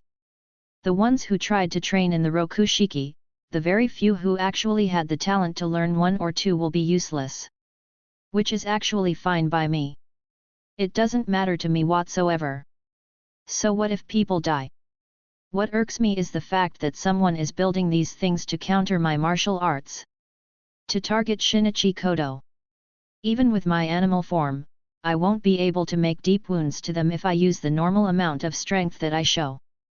Funny how I can cut giant boulders but can't cut some raptors because of some rip-off quirks. Cutting and piercing attacks are less effective. Shigen/finger pistol and rank Yaku/air/are out. I could just set them on fire. Yeah, let's go with that. I run through my pre-made combinations. My skin grows red scales. And fire erupts from my body, heating up the air around me. I take a deep breath as I bring both my hands to my chest. Wind starts moving around my hands as my throat starts heating up so much that it could be seen from the outside. Take this, you little shits. Roar. I blow out fire like a dragon, but that wasn't just it. I push my hands forward at the same time and use a few wind quirks. The fire was so hot that it turned yellow. A/N flame heat levels. Red, orange, yellow, white, light blue, blue. A golden flame engulfed the raptors. The ones at the front of the group exited the flame and fell to the ground screaming in pain, so did the 20 raptors behind them. But a few seconds later more raptors showed up and they raced on the burning corpses of the fallen raptors. Fucking hell, how many of them are there? I need a bigger space so I can kill all of them. I kept running through the hallways, letting the raptors lead me into their trap. They end up forcing me into an arena. I saw files about this place. This is where the dinosaurs fight. They pin them against one another like gladiators to gather data and see what can be improved in the next generation. Tack tack tack tack. All of a sudden those huge stage lights started to shine right on me. Bzzzzzzz. Ah, that annoying sound. The speakers were activated. Welcome, Garu. The most dangerous hero hunter in the world. Well, it's time for you to meet your maker. Chapter 87, Prehistoric Gladiators. In the control room, a person dressed in black was sitting in a chair. He had long silver hair, and was wearing a black trench coat and a black hat. He was smoking a cigarette. You are a thorn in our eyes, Hero Hunter. We will not allow you to continue your ways. Sayonara, Garu. Bzzzzzzz. Now one of the problems will disappear and only Coto will be left. Damn those two for making and spreading those marital arts. Our organization got stronger as well, me especially. But they also increased the strength of both those mindless villains and heroes. They started a change. Gave normal people hope that they could be something more. A change that is making our organization lose both money and prestige. That was unacceptable. The current world must stay the same. With US at the top. Our organization has controlled a large part of the world for centuries. And a few upstarts will not change that. Bang! A guard enters the room. Sir, the evacuation is over, he quickly reports. Good. Cut all the announcements and start the self-destruct sequence. I don't want him to leave this facility alive. The guard nods and starts running to start the self-destruct sequence. The man turns back to the screen and takes a deep smoke. He then processes to cut the gas pipe with a swipe of his hand and throws his cigarette at the ground. Just in case the guard fails to start the self-destruct sequence. See you in hell, Garu. Number Coto POV. Meet my maker? Wow. And I thought I was arrogant. The raptors started to surround me. Him ending the call was the signal for all the raptors to attack. I activate my quirk. I start to see them all in slow motion. My brain processing every bit of information it can. Now, how do I do this? The raptor nearest to me jumps at me. I quickly turn my hand into claws and boost my strength. I shove my hand in its chest and rip its heart. This is done in less than half a second. I do the calculations in my head. Inefficient. Their quirks are troublesome. The quirks make their skin resistant to slashes and piercing. It takes too much force for me to injure them this way. That makes the majority of my martial arts kinda useless. I made them to be deadly. That means piercing and slashing were most of them. Rokushiki is out. Same with Whirlwind Fist. Maybe Bang's martial arts? Beat them to death? No, some of them had low shock resistance. You know, this is actually a solid tactic. It is possible to kill them. But since they are somewhat resistant to punches, cuts, and stabs, it takes more effort to kill them. Around 30% more effort. So eventually, if I was normal, I would be exhausted and ripped apart by their sheer numbers. They are built to be expendable. It's been a long while since I was in a pinch like this. I mean without using my full powers. It was a pinch. A tiny one. Defending is out of the question. Their sheer numbers would rip me apart. The raptors were a foot away from me. All of them were ready to bite me. Shinra Tensei. I used telekinesis to push them all back with incredible force, with me as the center of the attack. They are too durable for this to do any actual damage. Realistically, I could tap into my reserves and kill them all by ripping their throats even if it's inefficient. But I avoid using my food immersion. This is a hero world. I honestly expect someone like All for One to pop out of nowhere. I want to keep my reserves up so if it comes to it I can use it all to run away. I'll just keep things simple and go for their eyes. Its skin might be tough, but I highly doubt they managed to protect the eyes. As first I thought to use Momo's quirk. But I decided against that. There are definitely cameras here. Even if this place is self. And I start making them in large amounts. I use my processing powers to calculate the force and angles needed. As well as predict their movements with my sight and sound. Being in an open space like this really helps me out. With the raptors pushing each other in the small hallway they mess up the calculation. But in an open space like this, they can efficiently position themselves. This works in my favor since I can clearly see their next moves. Bzzz.bzzz. Hey? The alarms left in the system are going off. They started the self-destruct system. Damn. Really? This place cost a fortune to build. And they are just blowing it up. Just like that? I search through the cameras and look at the people left here. There is the stupid guard who started the sequence. His face was being eaten by a dinosaur. Well deserved. And then I saw him. Long black trenchcoat. Black fedora. Long silver hair. Jin. That fucker is here. The bastard that wanted to kidnap Momo. I searched for him these past few years and I got nothing. And now? He was right under my nose this whole time. He was calmly walking away. He kept a good tempo but it wasn't running. Any dinosaurs that got near him fell unconscious. Fuck this shit. Pop pop pop. My hands started glowing as sparks started flying.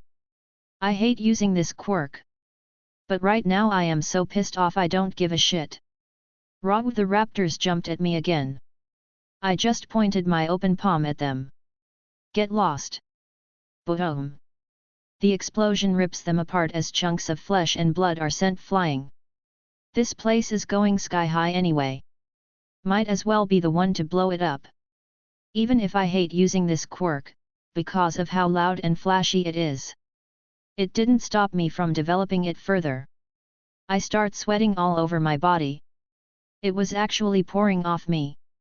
Like I was in a shower. You want a big explosion? Take this. Tsar Bomba. Boom. The explosion shook the building. Everything within 100 meters was blown apart. The building started collapsing. This was built inside a mountain. So everything was collapsing. I do a quick look around as debris was falling all around me. Tisk. Jin got on a helicopter. Food immersion. Godspeed. Lighting started to crackle as it engulfed me. This was the combination of a few speed quirks and lightning quirks. I started to run. I go by my mental map of the facility. As I entered the tunnel I sneaked and I used Bakugas's quirk to blow a hole upwards. As I go above ground, I see a few big helicopter carriers fly away. Damn it! Better luck next time. Now I know that he is involved. So is the organization behind him. Both my identity as Garu and Shinichi Coto are targeted. One way or another they will come for me. And when they do I will rip them apart. But for now, I got dozens of Dino DNA to simulate. And I should start to go hunt people with stronger quirks. They were willing to make expendable super dinos to kill me.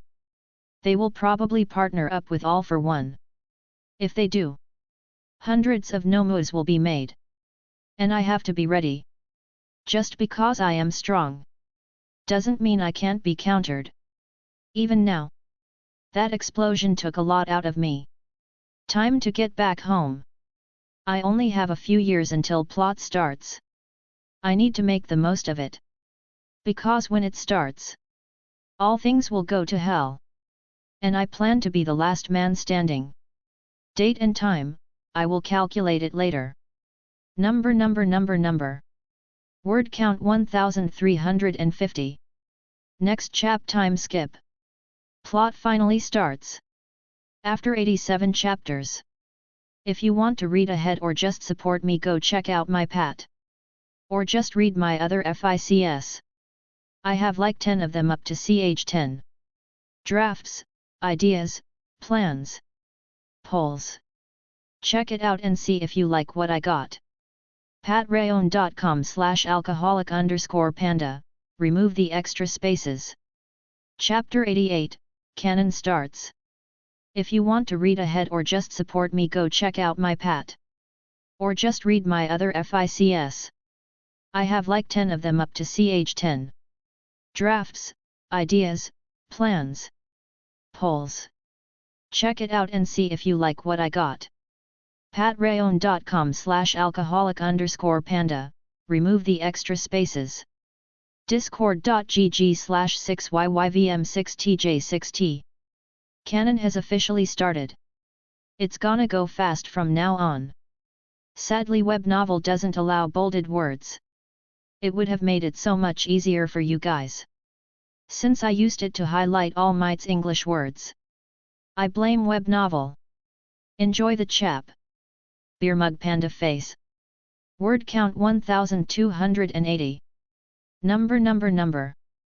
Date. April 10th. Year? No idea what year Canon starts. All Might POV. I'm looking at the fanboy who grabbed my leg right as I jumped. The kid was shaking in fear.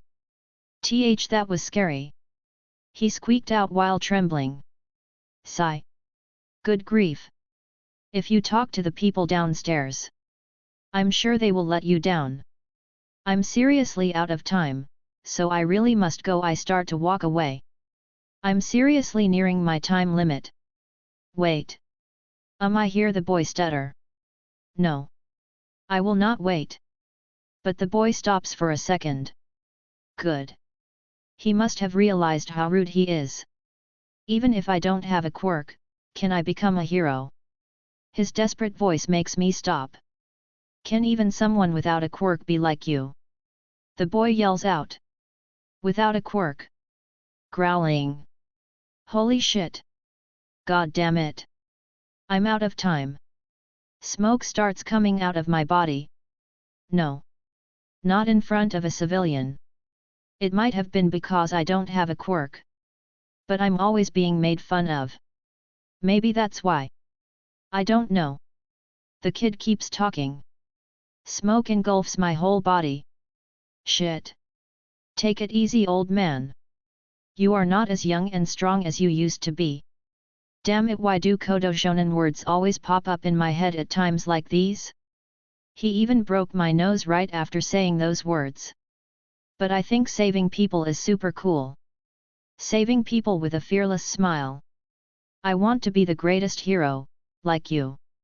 As he says those words, the boy looks at my skinny form and screams out. Why me? Why you re-deflating? Man, this kid can scream. He starts looking left and right before he calls me a fake.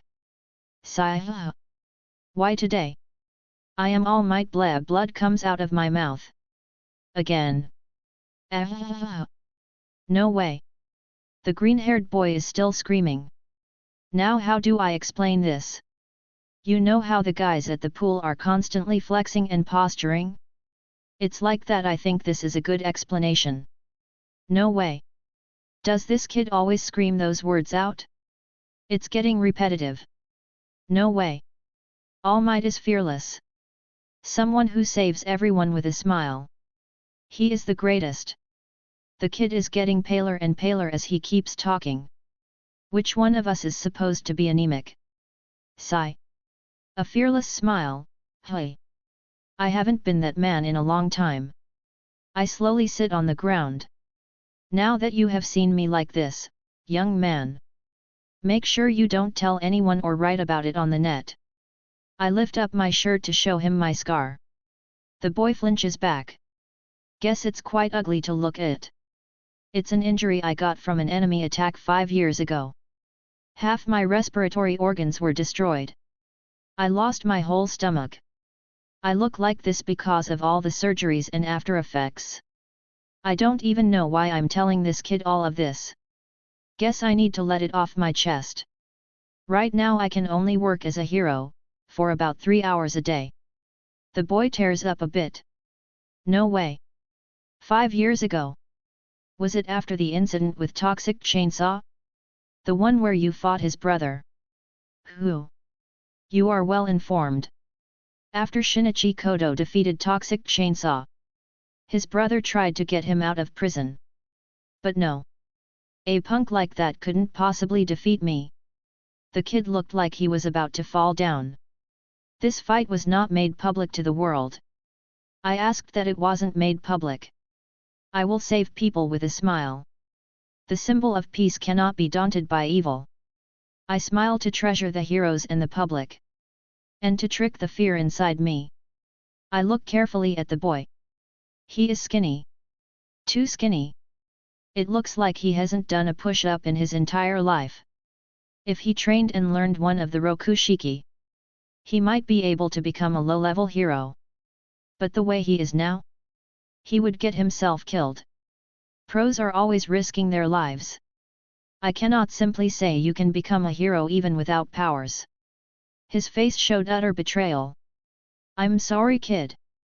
But someone must tell you this before you get yourself killed. I see. He says weakly. Damn it. It never gets easy to tell kids this kind of stuff. If you want to help others, then you can also become a police officer. They are often teased about having villains delivered to their doorstep, but that is also a fine occupation. I get up and walk to the door that leads downwards. This is going to hurt. I'm afraid to even look at his expression. Especially since I was like him once. It's not bad to dream. But you also have to consider what is realistic, young man. I close the door. Sigh. Cough cough. Damn it. I am getting weaker by the day. I have to go and drop the villain off at the police station. Hey? Tap, tap, tap. It's gone. Boom. I see an explosion in the distance. Don't tell me. Shit. Boom. Midoriya turns to the explosion. Villain? What hero will go to the scene? Midoriya starts running before remembering All Might's words. Midoriya sighed, then slumped before he started to slowly walk away. Boom boom. Crash. It's a villain. Run away. The heroes arrived on the scene. There was fire and explosions everywhere. In the middle of it was a dark green sludge monster.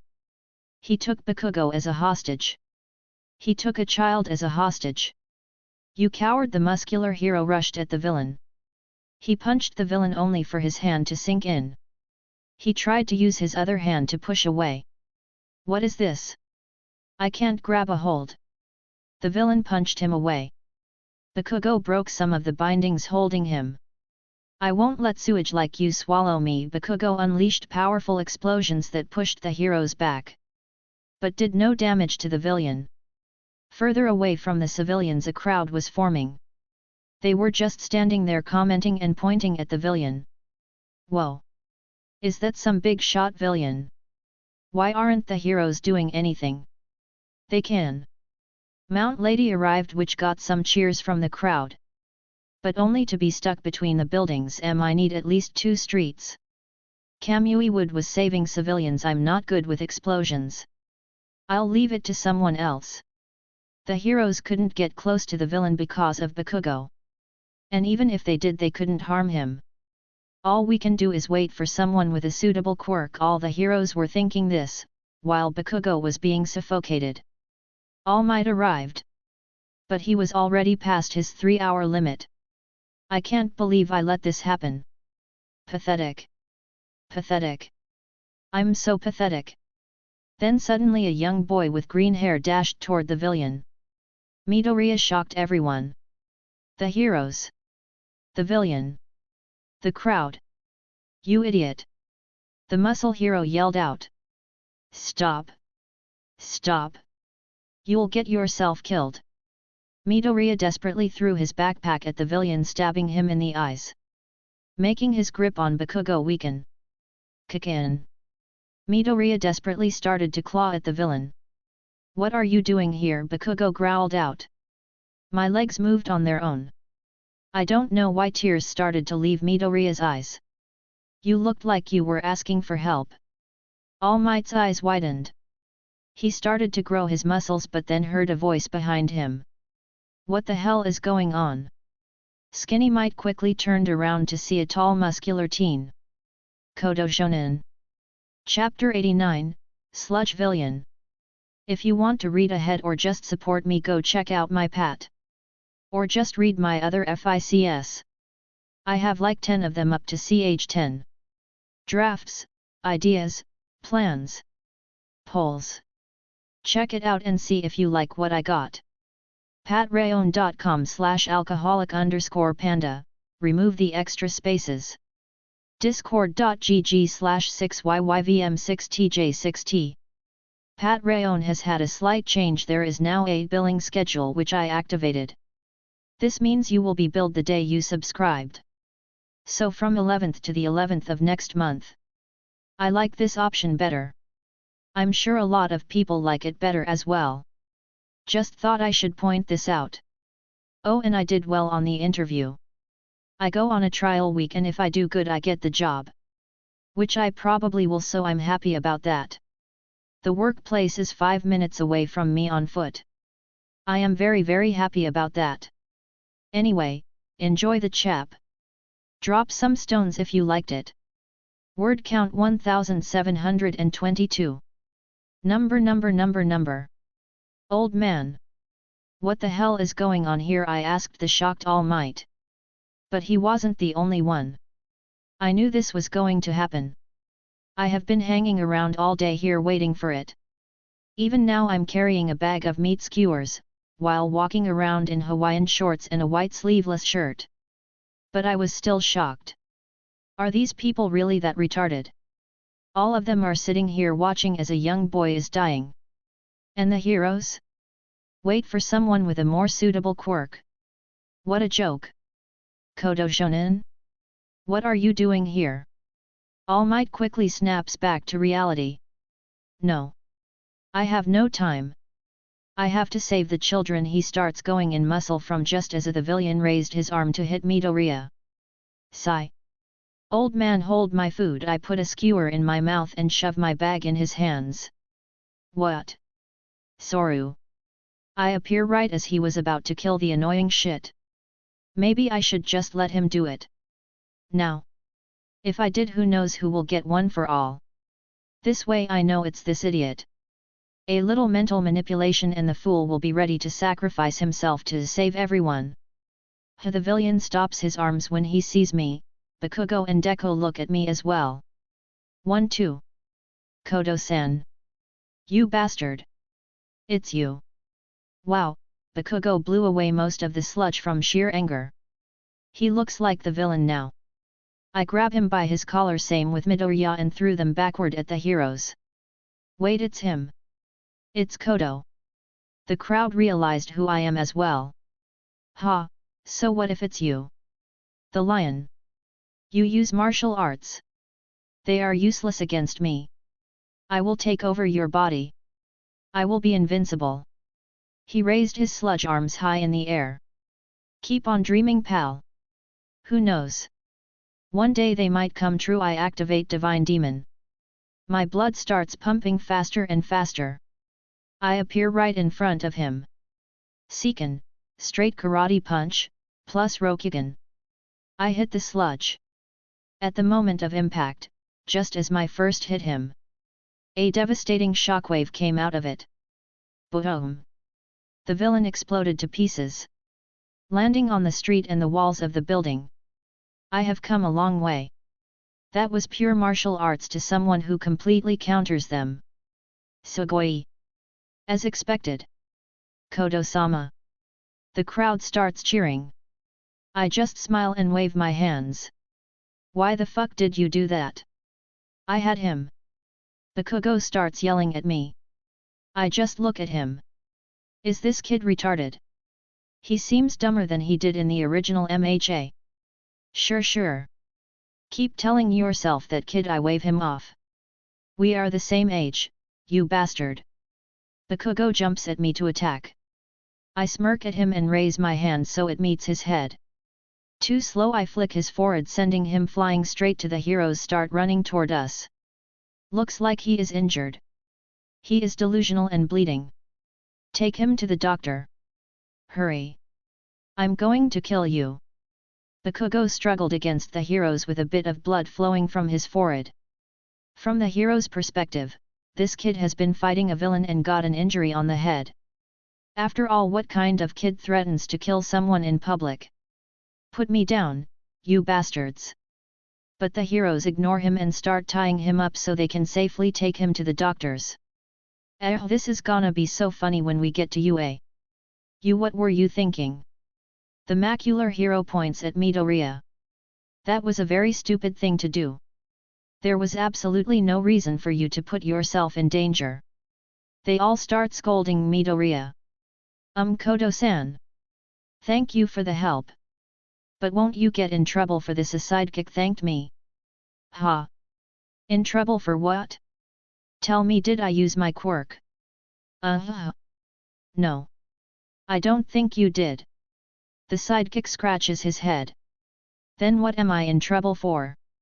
I didn't use my quirk, I only used martial arts. I didn't hold anyone back. I saved the hostage and defeated the villain. They can't do anything to me, that and all the leverage and blackmail I have on people. Keep up the good work. I wave at the heroes and go toward Skinny Might. Yo! Thanks for holding my food. I take back my skewers from him. Koto Shonen, why are you here? Skinny Might asked me again. I was just chilling around. Eating food from one stand to the next. I need a lot of energy to sustain my quirk. Sigh, you're so much like Fat Gum in that regard. Thank you for saving those kids. All Might lowered his head a bit.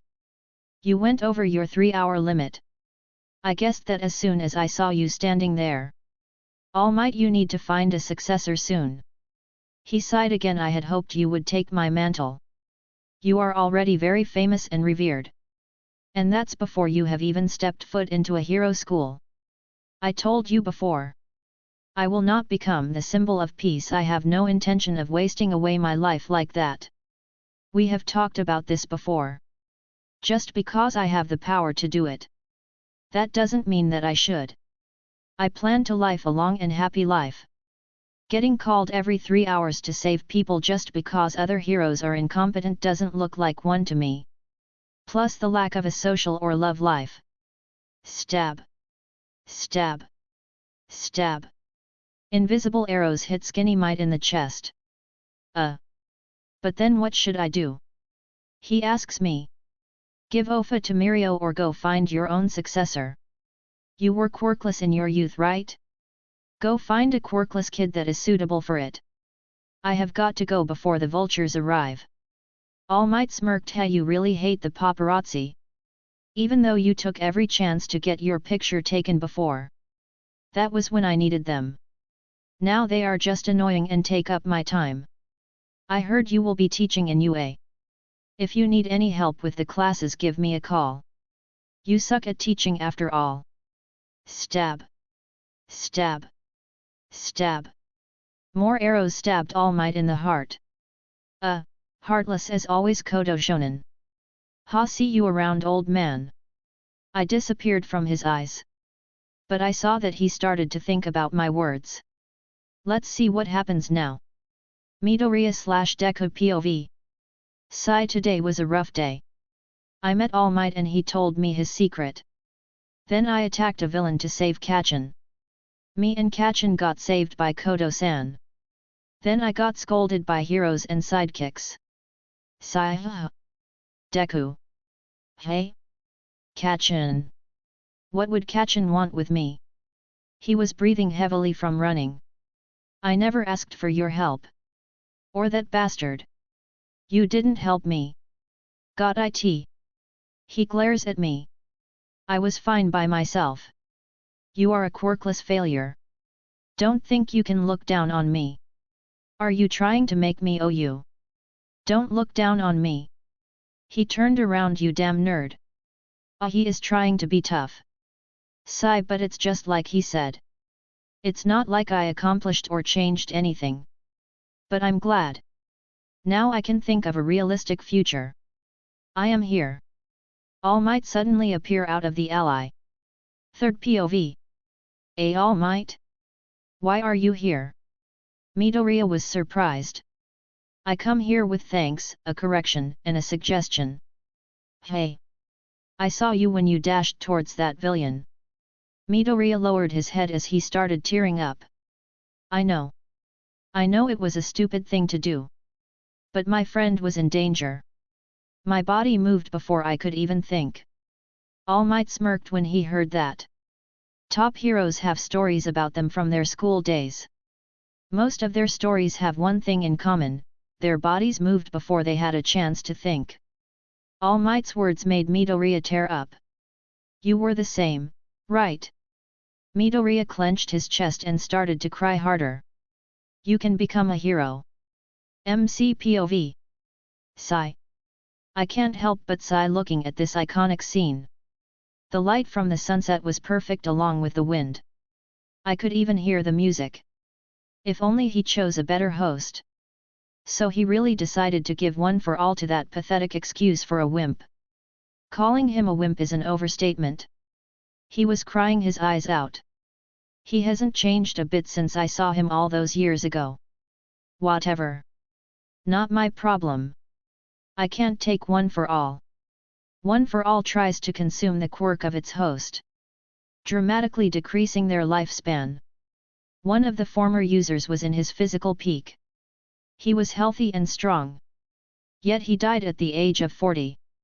I planned to live forever. Sure, I could take OFA and might find a quirk to extend my lifespan later. But what if OFA takes those extra years away as well? Then there are the spirits. They could effectively block OFA for me, making it a useless quirk. The risks are too high. It's better for the wimp to get it and then manipulate him.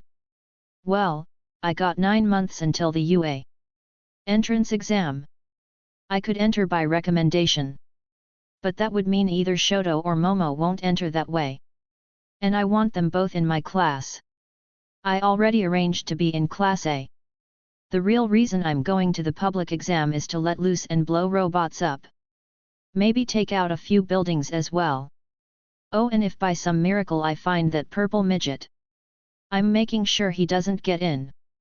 Maybe a robot will accidentally fall on him. It's a dangerous exam, and accidents do happen. Nom. Damn, these skewers are good. I want more now. Back to the food stands. Chapter 90, Entrance Exam. If you want to read ahead or just support me, go check out my Pat. Or just read my other FICS. I have like 10 of them up to CH10. Drafts, ideas, plans, polls. Check it out and see if you like what I got. patrayon.com/alcoholic_panda, remove the extra spaces. discord.gg/6yyvm6tj6t.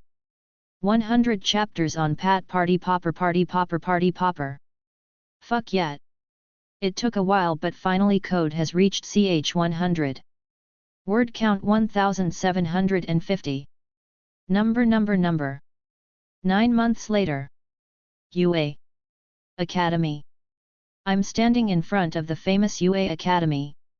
I will admit it's an impressive sight. I am currently walking by without anyone noticing me.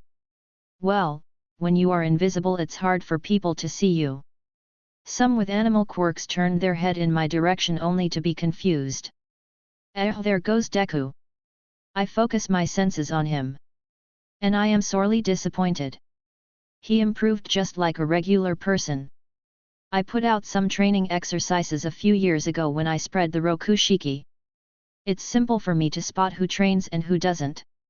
Those exercises focus on specific muscles. But training with my program is very painful and taxing on the body. Catchin'. And here comes our unfriendly neighborhood bomber. Don't stand in my way. I'll kill you. Midoriya moves out of the way and starts to panic and waves his arms like a weirdo morning. Let's both do our best. Bakugo ignores him and keeps moving. He actually got a lot stronger than I expected. Maybe it's because I beat the villain and not All Might. Getting saved by the number one is one thing. But getting saved by a guy your age is another. Well, good for him.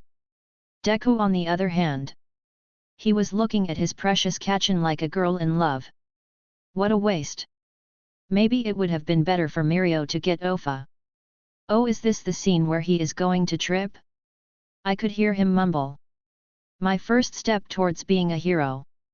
He takes his first step and trips on himself. I use my telepathy to see what he is thinking. This is it. My life is over. And Eureka used her quirk on him. You all right?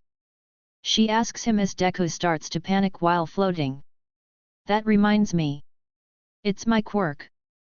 Sorry for using it on you without asking. But it would be bad luck if you fell, right? Ow. She grabbed her hand. Are you all right? Deku was immediately concerned. Ow. Yeah, I'm fine. Guess a bug stung me or something. Sigh, what bad luck. Anyway, let's both do our best. Eureka started running into the building. Deku then froze. Hi, I talked to a girl. Yes, you did. And this time you said one sentence instead of bumbling like in the original. You are welcome. Gravity Quirk acquired. Ringug, man. Oki, everybody stop writing, the examiner yelled out. I didn't finish it all. No. I kept looking at the other examinees. They failed this? I mean, sure, you won't get the top spot. Well, I am a living cheat. I just used my original OS quirk. Being a living computer is so nice. Time for the physical exam. Everybody get in the main hall. For all of you examinee listeners tuning in, welcome to my live show today. Everybody say hey present, Mike yelled out. Hey, I said out in a boring voice. I felt sorry for the guy. No way. Is that Coto? The crowd turned to look in my direction. Present Mike spoke up and silenced them before they could say more. Ha ha ha, thanks for replying, listener. But everybody be quiet. I'm about to give you the rundown on the practical exam. Are you ready? Yeah. He was only met with silence, then a few claps from me. Damn it. What a dead crowd. And Deku finally started fanboying. Man, I could hear him from 30 seats away.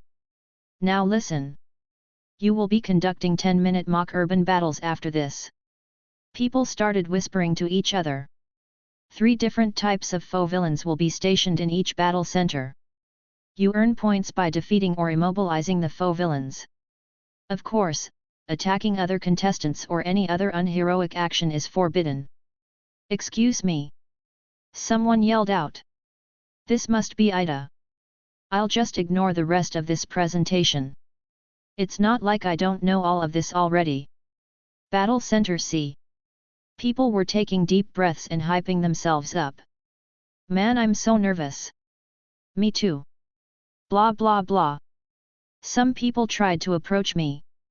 But I was constantly letting out some pressure. It was just instinctual. Come near me and I will smash you in the ground. Even if they didn't understand it themselves, they still left me alone. I heard some movement up on the podium. Midnight arrived. Crack. She smacked her whip on the ground. Start. Hey. Wah. Fools. SORU. The ground below me caved in as I dashed at high speed. Boom. Ha ha ha ha. Time to let loose. I see a robot in front of me. I don't even stop, I grab its head and rip it off. I use it and threw it at another robot, caving in its head. 2 points. Rank Yaku. I cut down 2 more. Each is worth 2 points. 6 points. Ha ha ha ha. Divine Demon 100%. My heart started to pump faster and faster. My muscles expanded, my veins bulged. SORU. Crack. I rip a 3-pointer's core out. Kick the head of another. I rip into a nearby wall and take out the pipes. Jeppo. I threw the pipes like javelins. Destroying 6 more. Ha ha ha ha. I'm having a blast. Nizu, are you seeing this? Midnight was looking at the screen in disbelief. Yes, I am Midnight. Honestly, I was expecting a lot from Coto-kun. Since he is one of if not the best martial artists in the world and Japan's national treasure because of how high his mastery is. But I never expected him to be this strong in a destructive sense. The Rokushiki sure are impressive. Impressive? Nizu, he is ripping apart the robots. He already has 60 points. And it's only been 4 minutes. Vlad King was shocked by Koto's actions. You are all missing something, All Might smiled as he was watching the screen. What are we missing? Midnight looked at All Might. He hasn't used his quirk even once since this thing started. Am I right, All Might?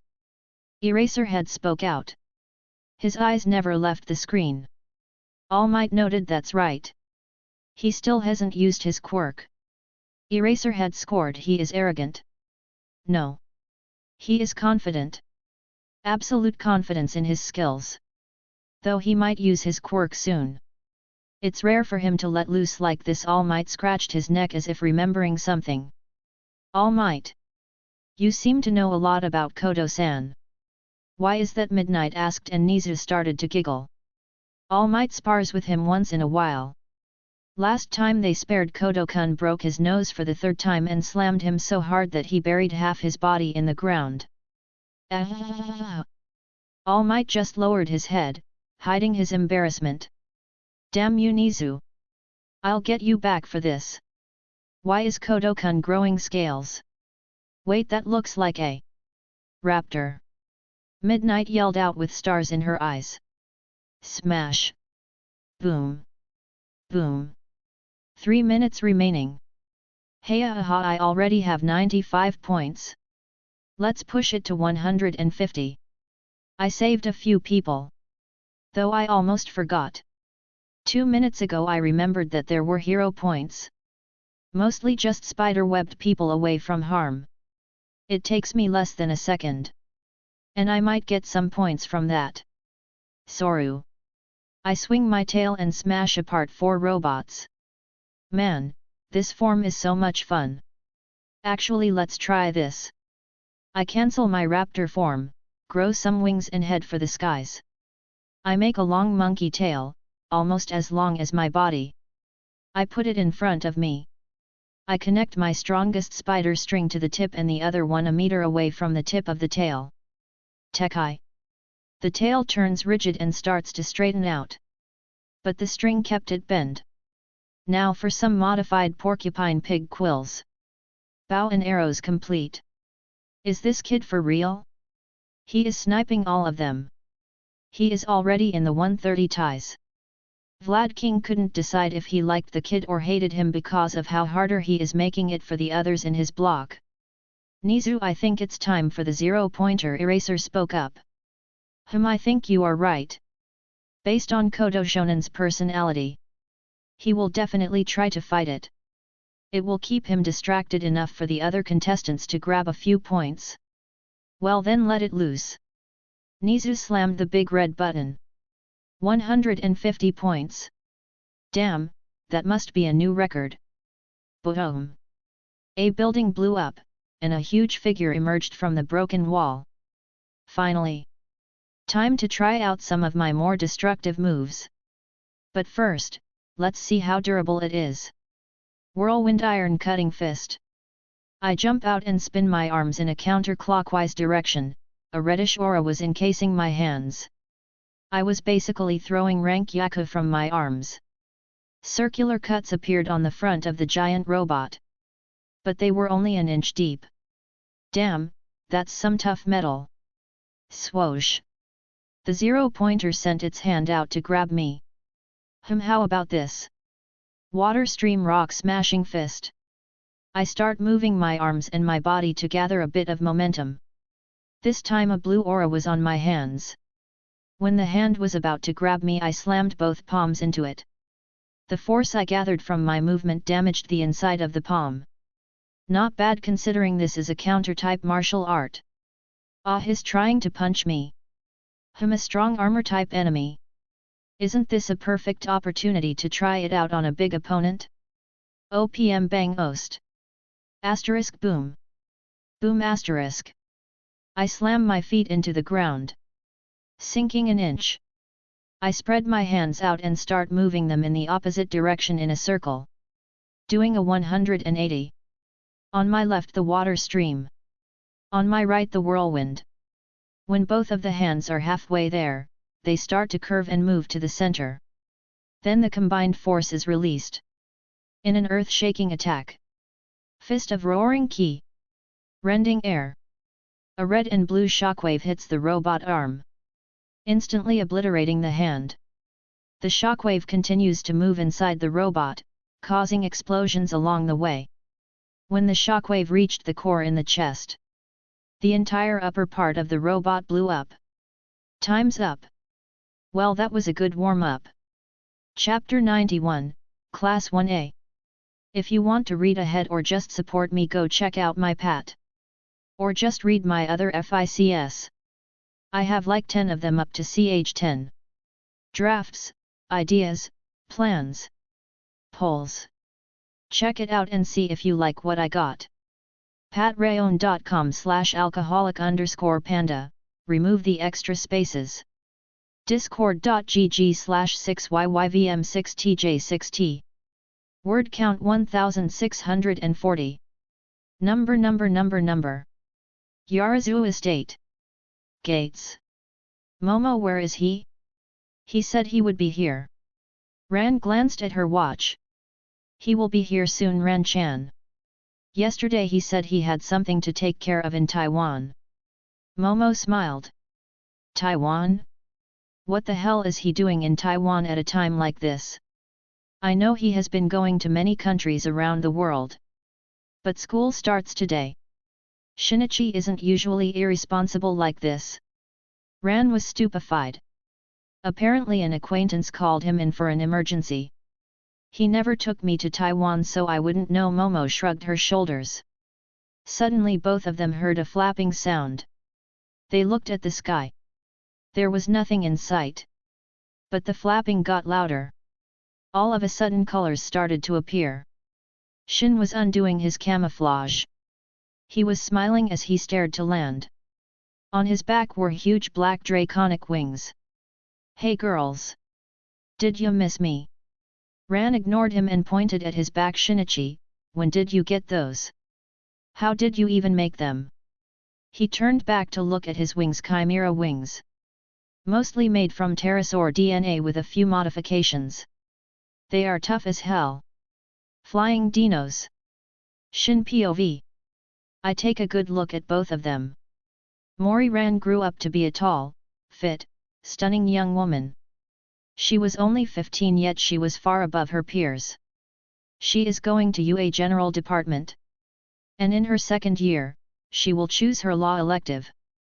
After the whole murder fiasco, Ran slowly realized that she didn't have a chance with me. She was a realistic girl.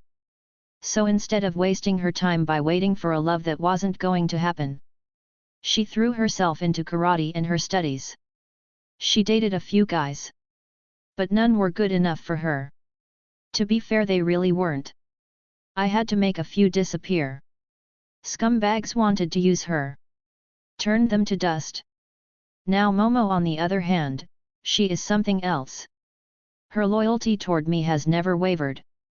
In fact, it became a borderline obsession. She is basically my version of Bellatrix. Except she is sane. But will still do whatever I tell her. Both of us went around the world. Meeting new people. Fighting new villains. She was taller than Ran. Standing at 180 centimeters. Very tall for a Japanese girl. I was even taller than her at 190. She was fit as hell. And had the looks and curves that put almost all models to shame. She got a few offers to do modeling only to brush them off. Saying they were a waste of time. But the most drastic increase was her skills. My girl can 100% crush stain. I'm so freaking proud. I made a one-girl army. Knives, swords, guns, rifles, bazookas, miniguns, grandes, poisons.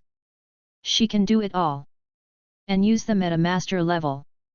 She was better with a sword than the others. I'm the world's best swordsman. Of course, I'm going to teach her.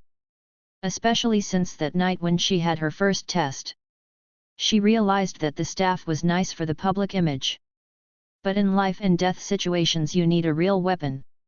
Not that it was a hard fight for her. She realized that the staff would be useless against stronger opponents. Together me and her have cleaned out slave traders around the globe. Drug lords as well. Reporters at the gate. Oh, I'm gonna have fun with this. Momo, close your ears. She quickly followed the command. Now. Lower the voice. Add some vibrations. Turn it a bit animalistic and done. Move. My voice was like something came out of a horror movie. It was something like a lion roar mixed with some dinosaurs. Like they could speak. I specifically hit the notes that trigger the human survival instinct. The result? The reporters jumped away like their lives depended on it. There was only sheer terror on their face. They turned around to see, nothing. Yeah, right. Like I would get caught doing something like this. I didn't spend years working on my image to destroy it like this. Me, Momo and Ran calmly walked through the gate. Momo looked curious why they could see us but kept quiet. After walking for a while we finally arrived at the familiar giant doors. They had 1A painted on them. Class A1. Let the games begin. I opened the door and immediately hey. You got a problem. The Kogo was trying to establish his dominance over the few people in the class. Fucking imbecile. The Kogo looks like that little hostage situation didn't help you at all. You are still the same idiot as before. You. The Kogo stood up like he was going to attack me. The Kogo, remember what happened the last time we fought? And we are in a classroom. Are you aiming to be expelled this early? Go on, try your luck. You will end up expelled and in a hospital. I spread my hands a little. Giving him a clean shot. Dude went totally red from anger, but it looks like he wasn't that dumb. He reluctantly sat down. Shit. Purple midget is gone from the hero course. I even pulled some strings just to make sure. Because with his attitude he wouldn't have gotten in normally in the AUG. So I guess his parents called a few favors. Well, that isn't going to work now. I found our seats. This was the midget's seat, wasn't it? Momo was at the back. I was in front of her. Fucking Deku was in front of me, Bakugo after him, and at the front Invisible Girl. We were the ones by the windows. Ha got the protagonist's seat. Me and Momo make light conversation and the classroom starts to fill up. I was wearing sunglasses and a bandana. Just for the surprise factor. Bakugo put his feet on his desk. Here we go. The door opens. You. Why are your feet on the desk? Ida reprimands him. Hey. Bakugo yells out. Next time we fight I'm breaking his vocal cords. Don't you think that's rude to the UA upperclassmen and the people who made this desk? No, I don't. What junior high did you go to? Mob character Bakugo sneers at him. Mob? I attended Sume Private Academy. My name is Ida. Tenya. Ida introduces himself. Sume. The Kogo asks in a mocking tone, so you are a damn elite? Hey! Looks like I will have fun crushing you. Ida was surprised by his attitude. Crushing? You are terrible. Are you truly aiming to be a hero? The Kogo just clicked his tongue. Then both of them finally notice the mop hair, crybaby protagonist. You are. Ida says out loud, and then the entire class turns to Deku. Deku starts panicking. Good morning, Ida says to him before he starts introducing himself. I'm from Sume Privat. I heard. Ida stops himself. I'm Midoriya. Nice to meet you, Ida-kun. Midoriya, you realized there was something more to that practical exam, didn't you? And the eloquent, well-spoken, crybaby replied with just a hey? I had no idea. I misjudged you. I hate to admit it, but you are better than me. Deku just kept quiet. Then the love interest appears. Okako. You are the curly head. The plain-looking one. Oh, you. Emotional damage. Well, it would be. If he heard a thing Okako said. Wimp fell in love all over again. Your punch was amazing. She started swinging her fist. And of course, like every protagonist, he was shy and dumb. Kid went red and actually put his palm on his eyes so he doesn't look at her. The Kogo was glaring at Midoriya. Ah, right. The punk had a plan for his future. Rising star from his school. And then both Midoriya and him passed. Well, not like he will be a top hero anyway. With how I'm changing the way people fight and view heroes. Martial arts are becoming more and more valued. Even by the public. It's like they expect all heroes to be able to use the Rokushiki. Some, even if they have the necessary strength, just don't have the talent to pull it off. Rokushiki relies on muscle manipulation. Some people just can't do that. Especially with how 75% of heroes are physically weak and just rely on their quirks. I wonder if today's just the entrance ceremony and orientation? I wonder what our teacher is like. Okako continues to talk to Midoriya, who had his arms wrapped around his head and was looking away. Weirdo. Go somewhere else if you want to play and make friends, Aizawa in his yellow sleeping bag mumbled, shocking the three at the door. This is the hero course. He then processes to open his zipper a bit and drinks his juice. Oki, it took 8 seconds for you to be quiet. Time is limited. You kids are not logical enough. He stood up and took off his sleeping bag. Sensei, is he the one you were talking about? Momo whispers to me. Yeah, he is our teacher. Eraserhead. And I told you to drop the sensei while we are here, I nod at her. Nope. I told you I will only call your name if you accept me. Momo smiles at me. I'm your homeroom teacher. Aizawa Shota. Nice to meet you, he says in a dead voice. The class was surprised. Aizawa pulls out the training uniform. It's kind of sudden, but put this on and go out onto the field. This should be fun. Wonder if I can demoralize a few, specifically the crybaby. Let's go, Momo. Hi. Sensei. Chapter 92, Quirk Assessment Test. Yo, feeling better but still sick-ish. Mostly lethargic with the occasional headache. But I can write now. Back to the grind. The grind never stops. A little cold won't keep me down. Anyway, as I said, things are going to be moving a lot faster now that Canon has started. Enjoy the chap. Word count 1500. Number. Quirk Assessment Test. Okako steps up. What about the entrance ceremony and the orientation? Aizawa didn't even turn around. If you are going to be a hero, you don't have time for such leisurely events. The class was stunned from his words. U.A's selling point is how unrestricted its school traditions are. That's also how the teachers run their classes. He turns back to us. You guys have been doing this from junior high, right? Physical test where you weren't allowed to use your quirks. The country still uses averages taken from the results of the students not using their quirks. It's not rational. Well, the Ministry of Education is procrastinating, delay or put off something. You take those off, he points at me. Man! Aizawa, did you have to ruin my fun? I take off my shitty disguise. No way! Kirishima yelled out. It's him. Sugarman pointed at me. Tail boy just fainted. Tisk, I don't even need to think about who did that. Coto Shinichi. Top on the entrance exam. Broke the previous record with just his villian points, which were 150. Then saved or helped a lot of examinees and destroyed the 0-pointer. Which got him 70 rescue points. 220 points. A new record. Aizawa said while looking at the phone. Oh yeah. I gave the letter to my assistant. I didn't give a damn about my other points and whatnot. I just told him to get my stuff ready for today. I honestly have no idea what they said in that holographic disc. Didn't care enough to sit down and listen. Using you as a measuring stick would be highly inefficient.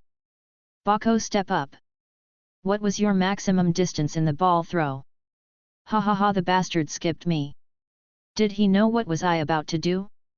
Well, it was the best choice for him. I was going to blow it out of the Earth's orbit. 67 meters. Then try doing it with your quirk. Aizawa gives him the ball and backs away. Bakugo enters the circle. You can do anything you want as long as it's in the circle. Hurry up. Give it all you have got. Aizawa really needs to chill out. Bakugo starts to stretch and gets in a pitching position. Die. He pitches the ball and adds an explosion at the last second. Die. Even though Deku said it, most of the class was probably thinking of it. What a crude man, Momo whispers, causing me to smirk. Know your own maximum first. That's the most rational way to form the foundation of a hero. He shows his phone to us. 705.2. That was Bakugo's score. If I used all my strength without any animal boosts, I should be able to push it to 1 kilometer. Normal athletes can do about 100 m. Whoa, it's over 700 meters. Amazing. What is this? It looks fun. Pinky clapped her hands. We can use our quirks as much as we want. As expected of the hero course, Zero the tape boy exclaimed. Looks fun, hey. Aizawa spoke up. You have 3 years to become a hero. Will you have an attitude like that the whole time? All right. Whoever comes in last place in all 8 tests will be judged to have no potential and will be expelled. Hey. If only he stuck to that. Goddamn plot armor. Wonder if it will work this time. The class starts to panic. We are free to do what we want about the circumstances of our students. Welcome to U.A.'s hero course. But it's only the first day of school. No, even if it wasn't the first day, this is too unfair. Okako started to complain. Natural disasters, big accidents, selfish villains. Calamities whose time and place can't be predicted. Japan is covered with unfairness. Heroes are those who reverse those situations. If you wanted to go and talk to your friends in a cafe after school, well, that's too bad. For the next 3 years, UA will give you hardship after hardship. Go beyond. Plus ultra. Overcome it with all you have got. I give it a 5/10. Not a bad speech, but not anything special as well. All right. The demonstration is over. The real thing starts now. Test 1, 50-meter dash. Athletes with doping. Men 5,56. Women 5.96, mid 90 TIS.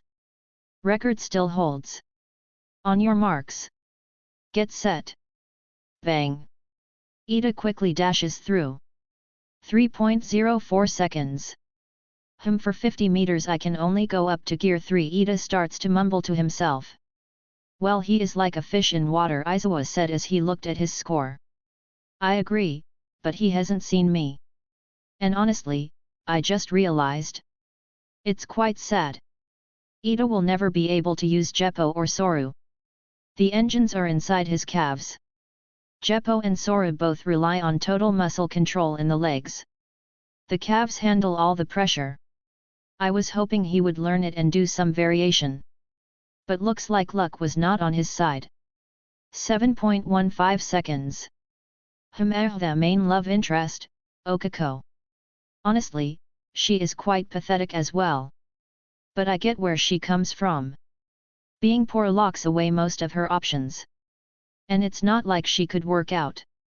Working out would make her go hungry faster. Food which she doesn't have money to buy. Maybe I can make a deal with her. Sponsor her now. And get 10% of the first 5 years of her career as a pro. Not a bad idea.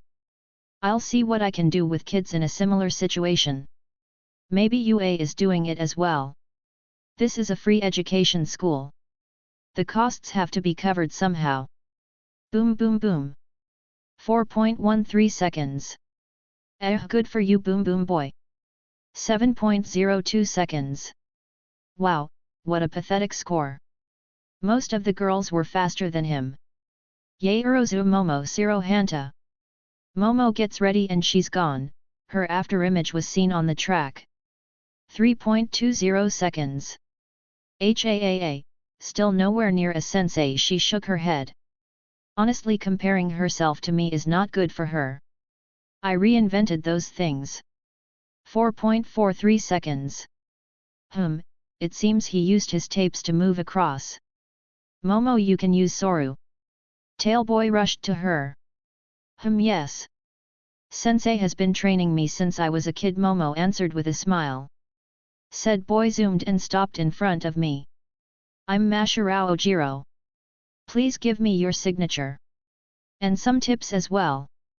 Well, looks like I have a fan. If I remember right. He was the martial artist in Class 1A. I give him my signature, sure thing. I don't mind telling you some tips. Show me what you got on the tests. And I'll tell you what you are doing wrong. Ojiro bowed down. Thank you very much. Coto Shinichi Aizawa called me. You requested that you have 2 separate tests. What for? I will be doing one test with my quirk and the other without. I answer simply. Why? What do you plan to achieve by doing this? Aizawa started to question me. I just want to show you what you can achieve even if you don't use your quirk. Sure. Go right ahead. I don't even need to use the starting blocks. On your marks. Get set. Bang. SORU. One moment I was standing straight at the start, the next I'm on the finish line. 1.3 second. Aizawa stood still. That's impossible. Looks like his brain can accept the score. Can't blame him. This is almost all might speed. You know, for pro heroes they sure don't understand what the Rokushiki can really do. Even after I shared the basic information with them. Plus that's without me using Divine Demon. You never show your full strength. That's unreal. Is he human? As expected of sensei. Momo smiled proudly. No way. Without his quirk, Deco looked down at the ground, questioning his whole life. Grrrrrrrr. Whoa dude, that's a scary face. Cyril looked at Bakugo. Coto. Use your quirk this time. Aizawa moved a bit closer to the finish line. Okay, with my quirk it is. Cheetah from. Imagine the cheetah dude from HXH. My body started to change. I turned myself into a half cheetah hybrid. The most change was to my legs. On your marks. Get set. Bang. Boom. 0.5 seconds. He broke the sound barrier. Deku stuttered out. Ah, that felt good. I grin in my cheetah form. Let's move on. Wasting time isn't a rational choice, I say to Aizawa. You have a mouth on you, kid. But you can back it up. Everybody finish the dash and then head inside. The grip test is next. Aizawa was already calling the next runers. This turned out to be more fun than I thought. Messing with him is interesting. Wonder how he will react to the rest? Chapter 93, Quirk Assessment Test 2. If you want to read ahead or just support me, go check out my pat. Or just read my other FICs. I have like 10 of them up to ch10. Drafts, ideas, plans, polls. Check it out and see if you like what I got. patreon.com/alcoholic_panda, remove the extra spaces. discord.gg/6yyvm6tj6t. Drop some stones if you liked the chap. Word count 2520. Number. Grip strength, 115 kilograms world record. So Deco did 56 kilograms. That's average. Wow. 540 kilograms? What are you, a gorilla? Ciro questioned. He broke the machine. Everybody turns to me, I turned my arms into a gorilla's. We have a real gorilla here. He did 300 kilograms without any quirks. I could push it to more. But it's already suspicious as it is. My muscle manipulation could be considered as a quirk at this point. She broke the machine with a vice pinky pointed at Momo. Well done, I compliment her and get a smile in return. Standing long jump. Momo used Jeppo and so did I.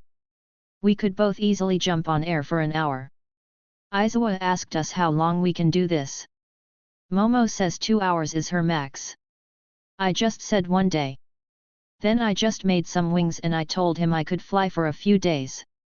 Side to side hops in 30 seconds is 108. I turned my legs into that of a crab. And just did the stupid thing. Got first place with and without my quirk. Momo made some stuff and added them to her shins and shoes. It did help her out a bit. Ball throw, 130 m. Finally the ball throw. This should be fun. Okako got infinity as she did in the original. Aizawa showed infinity. Infinity. The whole class yelled out. That's amazing. She got infinity. Kaminari said in awe. Midoriya stepped into the circle. It doesn't look good for Midoriya. If he continues like this. Ida looked concerned. Hey? Of course not. He is just a quirkless small fry, you know. Bakugo pointed at Deku. Quirkless? Are you not aware of what he did in the entrance exams? Ida pointed at Bakugo. Hey! Bakugo was just confused. I just scoffed. Even if he is quirkless, that doesn't mean he can't get strong. Looking at his scores, I can tell he barely trained in his life. His body shows improvements but only in the last year. He is pathetic. He wants to be a hero but only trained for 1 year. I trained my entire life since I was 3. I bested everyone's scores without even using my quirk. He is weak. That's all there is to it. Deku finally throws the ball. Like a little girl. 46 meters, the machine announced. OHHHHH, that face of despair. I won't be forgetting that anytime soon. I was definitely trying to use it just now. He looked at his hand. I erased your quirk. Aizawa spoke up, and we all turned to him to see his scarf floating around him like it had a mind of its own. I need to find out how he does that. That entrance exam definitely wasn't rational enough. Even a kid like you was accepted. You got that right. And this was the only exam to be done this way. It was made for combat quirks. Because All Might was looking for a successor.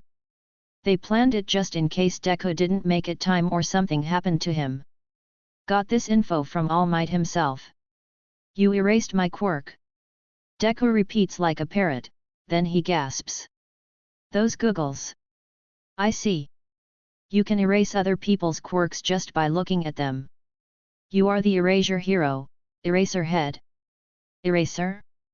I don't know him. I've heard of him. He is an underground hero. The class started gossiping. I still don't understand the need to point out what kind of hero you are and then say your hero name. Like, what is even an Erasure hero? All Might is here. I can see him hiding behind the wall like a schoolgirl watching her crush, I just wave at the old man. From what I could see. You can't control your quirk, can you? Aizawa pointed out. Midoriya let out a small gasp again. It's like watching a shitty Spanish opera. Do you indeed to get incapacitated and have someone rescue you again? Man makes a fair point. That wasn't my intention. Aizawa moves the scarf with his arm still in his pocket. He then grabs the scarf and throws it with one hand, it then ties Deku once and drags him to Aizawa so he can glare down at him. How does he do that? I want to know. I mean he only guided the scarf. Whatever your intention. I'm saying that's what those around you will be forced to do.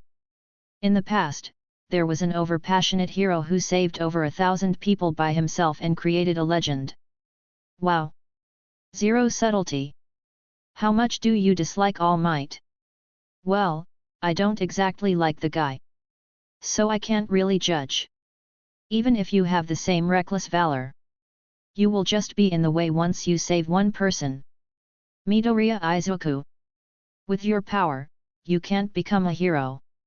Aizawa didn't just say it, it was a statement. I have returned your quirk. You have 2 turns for the ball test. Hurry up and get it over with. Aizawa comes back to his position. It looks like he received some advice Ida guessed. Probably telling him he's expelled, Bakugo says, and he doesn't know how close to being right he is. Deku gets in a pitching position. Wow, there it is. The cliché I am a hero moment. Smash! I can practically hear him yelling that in his head. He used his power just on his finger. Wow! Very amazing. Fucking retard. Whoa! I'm definitely using him as a meat shield in the future. Or a sacrificial pawn. Aizawa looked at his phone. 7:05,3. Sensei. I can still move, Deku says while trying to be tough. Kid was tearing up and biting his lips. Sigh, how stupidly cliché. What? A weird quirk. It harms its user. Momo was analyzing his quirk. No, his quirk is fine. He is the moron with zero control. A monkey could have figured it out by now. I shake my head in disappointment. What do you mean, sensei? Momo tilts her head. He uses all of his power on one limb or finger and breaks those parts due to the power he releases. So what is the solution? Momo thinks about it for a bit. I see. If concentrating on one part of the body doesn't work, spread out the power and lower the strength used. That should bring the best results without causing any injuries. And as time goes on and he learns more control, he can up the strength. What a wired quirk! His maximum power is already determined, contrary to other quirks where you slowly grow from the ground up and improve. Momo says her theory and smiles when she sees me nod. That's my girl. Finally a hero-like score. Okako, the love interest, yells out with her hands in the air. His finger is swollen. It happened in the entrance exam as well. What a weird quirk.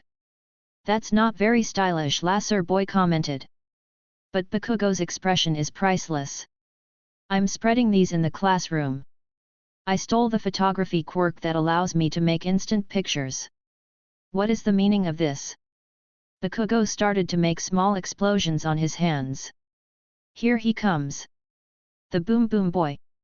Hey! He started to run. Tell me what's going on, Deku, you bastard. Hi! Kid started to scream like a little girl. And he wants to be a hero. Worst of all, he still considers Bakugo, his childhood bully, as a friend. The bully who told him to commit suicide. He is either delusional or is gay for Bakugo. Rap! Aizawa ties up Bakugo. Well done, bondage master. What the hell? These are hard. Bakugo was struggling. They are capture weapons made from a carbon fiber woven together with a special alloy. Geez. Don't keep making me use my quirk again and again. I have dry eyes. We are wasting time. Whoever is next. Get ready. Aizawa goes back to his position. I don't know why he even stands there. Deku runs away from Bakugo like a little bitch. Have some self-respect, will ya? Boom. I turn around to see Momo fire a cannon. Ding. 10 kilometers, the robot announced, and I started to laugh. My turn. First without a quirk. Let's see. 1 kilometer should do it as a human limit. Perfect pitching form. And concentrate most of my strength. And throw. Whoosh. Nice. The trajectory is good. Ding. 1.09 kilometers, the robot announced. I missed by almost 100 meters. Did the wind change its course or something? I was going for a clean 1 kilometer. Whoa. Amazing. I ignore the kids. I wish I could send this ball to go to space. Doing that with my original quirks will be rough. From the ground to space there are almost 100 kilometers. Not to mention the force required to go through the air resistance, low orbit, and high orbit. It takes a force of 21 Mach for a rocket to leave space. Now I obviously can't do that. If I do it, it will be obvious that my quirk isn't animal transformation. Yo Aizawa, you said as long as I don't leave the circle, I'm good, right? I call him out. That's right, Aizawa nods. Good. This gives me the opportunity to test this out more. Now for the animal with the longest tail in history. I started to change. I got bigger. A lot bigger. What the hell? Is that a diplodocus? Mina yelled out. How the fuck do you even know that? I lower my head to the crowd. You might want to back up and plug your ears. Actually back up by a lot. Momo immediately backs away and makes noise-proof headphones. Most of them backed off, but some were still close by. I warned them. The rest is their fault. Divine demon. The veins on my body bulged. I was even stronger. But because of my insanely large size, I was wasting a lot of energy. I grabbed the ball with my tail and started to spin. I looked stupid as hell. But because of my size, I was creating a mini twister just from spinning that fast. I calculated the perfect angle to get the max distance. I also subtly used some quirks to reduce drag, and increase velocity. This ought to make Nizu confused. Houston, prepare for liftoff. Rokugan. I let go of the ball with the tip of my tail. The tail was already acting like a whip. Just the whip motion would have broken the sound barrier. But I added Rokugan on top of that. Set it off with my maximum shockwave. This just added to its speed. There was just a hella loud bang with the shockwave blasting everyone away. Shattering windows. Whoa, Kya. On my ears. Fuck you, animal bastard. As usual, I ignored the loudmouth. But I let out a small grin as I see him kneeling on the ground while holding his ears. Ding. 40 kilometers. I just lost it and started laughing. Sit-ups. Me and Momo topped this one as well. She even beat the muscle freaks, but just by a little. It was close for her. Seated toe touch. Momo and I both know Kamui. Folding ourselves was easy. Top scores again. Long distance run. Me and Momo both got infinity. Momo made a solar bike. She just kept driving around. And I just kept on jogging.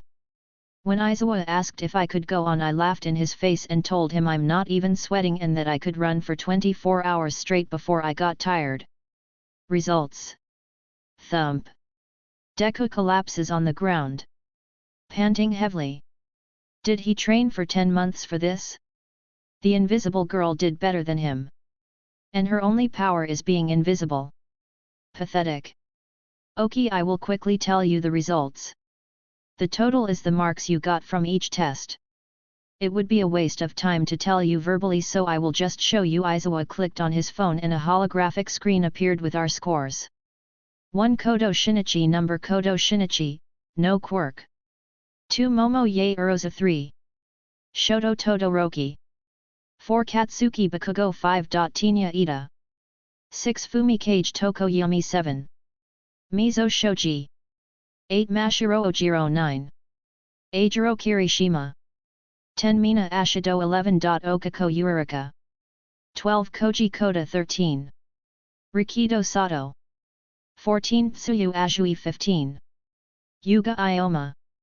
16 Hantasiro 17. Denki Kaminari. 18 Kyokajiro 19. Toru Hagakure. 20 Izuku Midoriya. This was a pain to write. It appears that Coto has beaten all of you even without using his quirk. If we counted him as 2 people, each of you would have dropped by 1 place. Aizawa said in his usual dead voice. By the way, I was lying about the expulsion, Aizawa said in a non-combat tone. It was a rational deception to draw out the upper limits of your quirks. What? Wow! Deku turned into the scream. Aizawa gives Deku a note to go see Recovery Girl and starts to walk away. 4th place. No, I'm 5th, that bastard won without using his quirk. Is he really that strong? Can quirkless trash get that powerful? Bakugo glares at me, I just return with a fake smile and a wave. Oh right. Coto. Come here for a second, Aizawa called me. I just raise my eyebrow at him. What does he want now? I slowly make my way to him. Can't you move faster? He clicks his tongue at me. Couldn't you have come to me? 2 can play at that game. Sigh, never mind. I know you didn't use your full power on both of the tests. We have videos of your NTRACE exams. You were faster and stronger there. You also didn't use that move where you make your heart pump ridiculously fast to increase your strength. You only used it on the ball test. He gives me the look, which means explain yourself. Ha, course I didn't go all out. What kind of idiot shows his full strength? You seem to forget something, Aizawa. If I went out and fought the top 10 heroes with all my strength, only All Might will remain standing, maybe Endeavor as well. And even All Might lost to Garu, well kinda. He lost to the guy I managed to get to a tie with more often than not. I could beat you without breaking a sweat. So consider that the next time you decide to treat me as a normal student. If it wasn't for my friends, I wouldn't even be here. There are loads of other schools that would have given me the hero license already. I turn around and leave. Yeah, right. I'm sticking around to get more quirks. That reminds me. The warp villain will sneak in the building to steal some files. Time to get another OP quirk. Chapter 94, First Hero Class. If you want to read ahead or just support me, go check out my Pat. Or just read my other FICS. I have like 10 of them up to CH10. Drafts, ideas, plans, polls. Check it out and see if you like what I got. Patreon.com/alcoholic_panda, remove the extra spaces. Discord.gg/6YYVM6TJ6T. Word count 1780. Number. After the quirk orientation, we were done for the day. So the classes would actually start the day after. Which is now. You were amazing. Mina exclaimed. Yeah, no kidding. You almost broke all of our records without even using your quirk. You are so manly. The class enthusiastically kept asking me questions. I would nod and grunt occasionally. I sometimes answer if they ask something interesting. Nay. Why do you call him Shisho, Master, above Sensei, Momo-san? Mina asked while looking at me and then at Momo like she found a gossip scoop. Well, he has been training me since little. And now that we go to the same school, I can't keep calling him Sensei.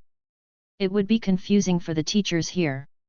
And he started teaching me advanced techniques, so I started calling him Shisho. Momo explained calmly with a smile. Hey Koto-san, do you still teach students?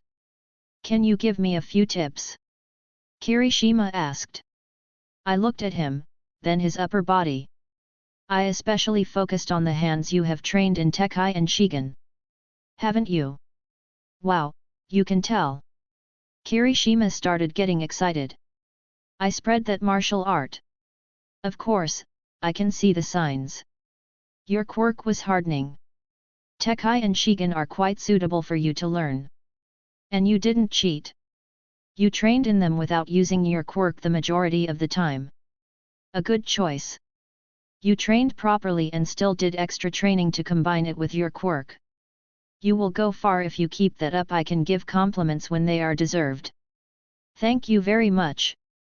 Kirishima yelled loudly with teary eyes. No problem, I just waved him off. I could feel Todoroki looking down on me. That kind of thing has Endeavor filled his head with. Probably something along the lines of martial arts? I can burn them before they even get close. That is true. For normal practitioners, Todoroki can just burn and freeze them. I really want to beat his ass with just martial arts. The door opens and Present Mike comes in. The first class is English. Everybody wake up. Present Mike says in English. Let's get this party started. Man, does he ever shut up? Which one of these questions is wrong?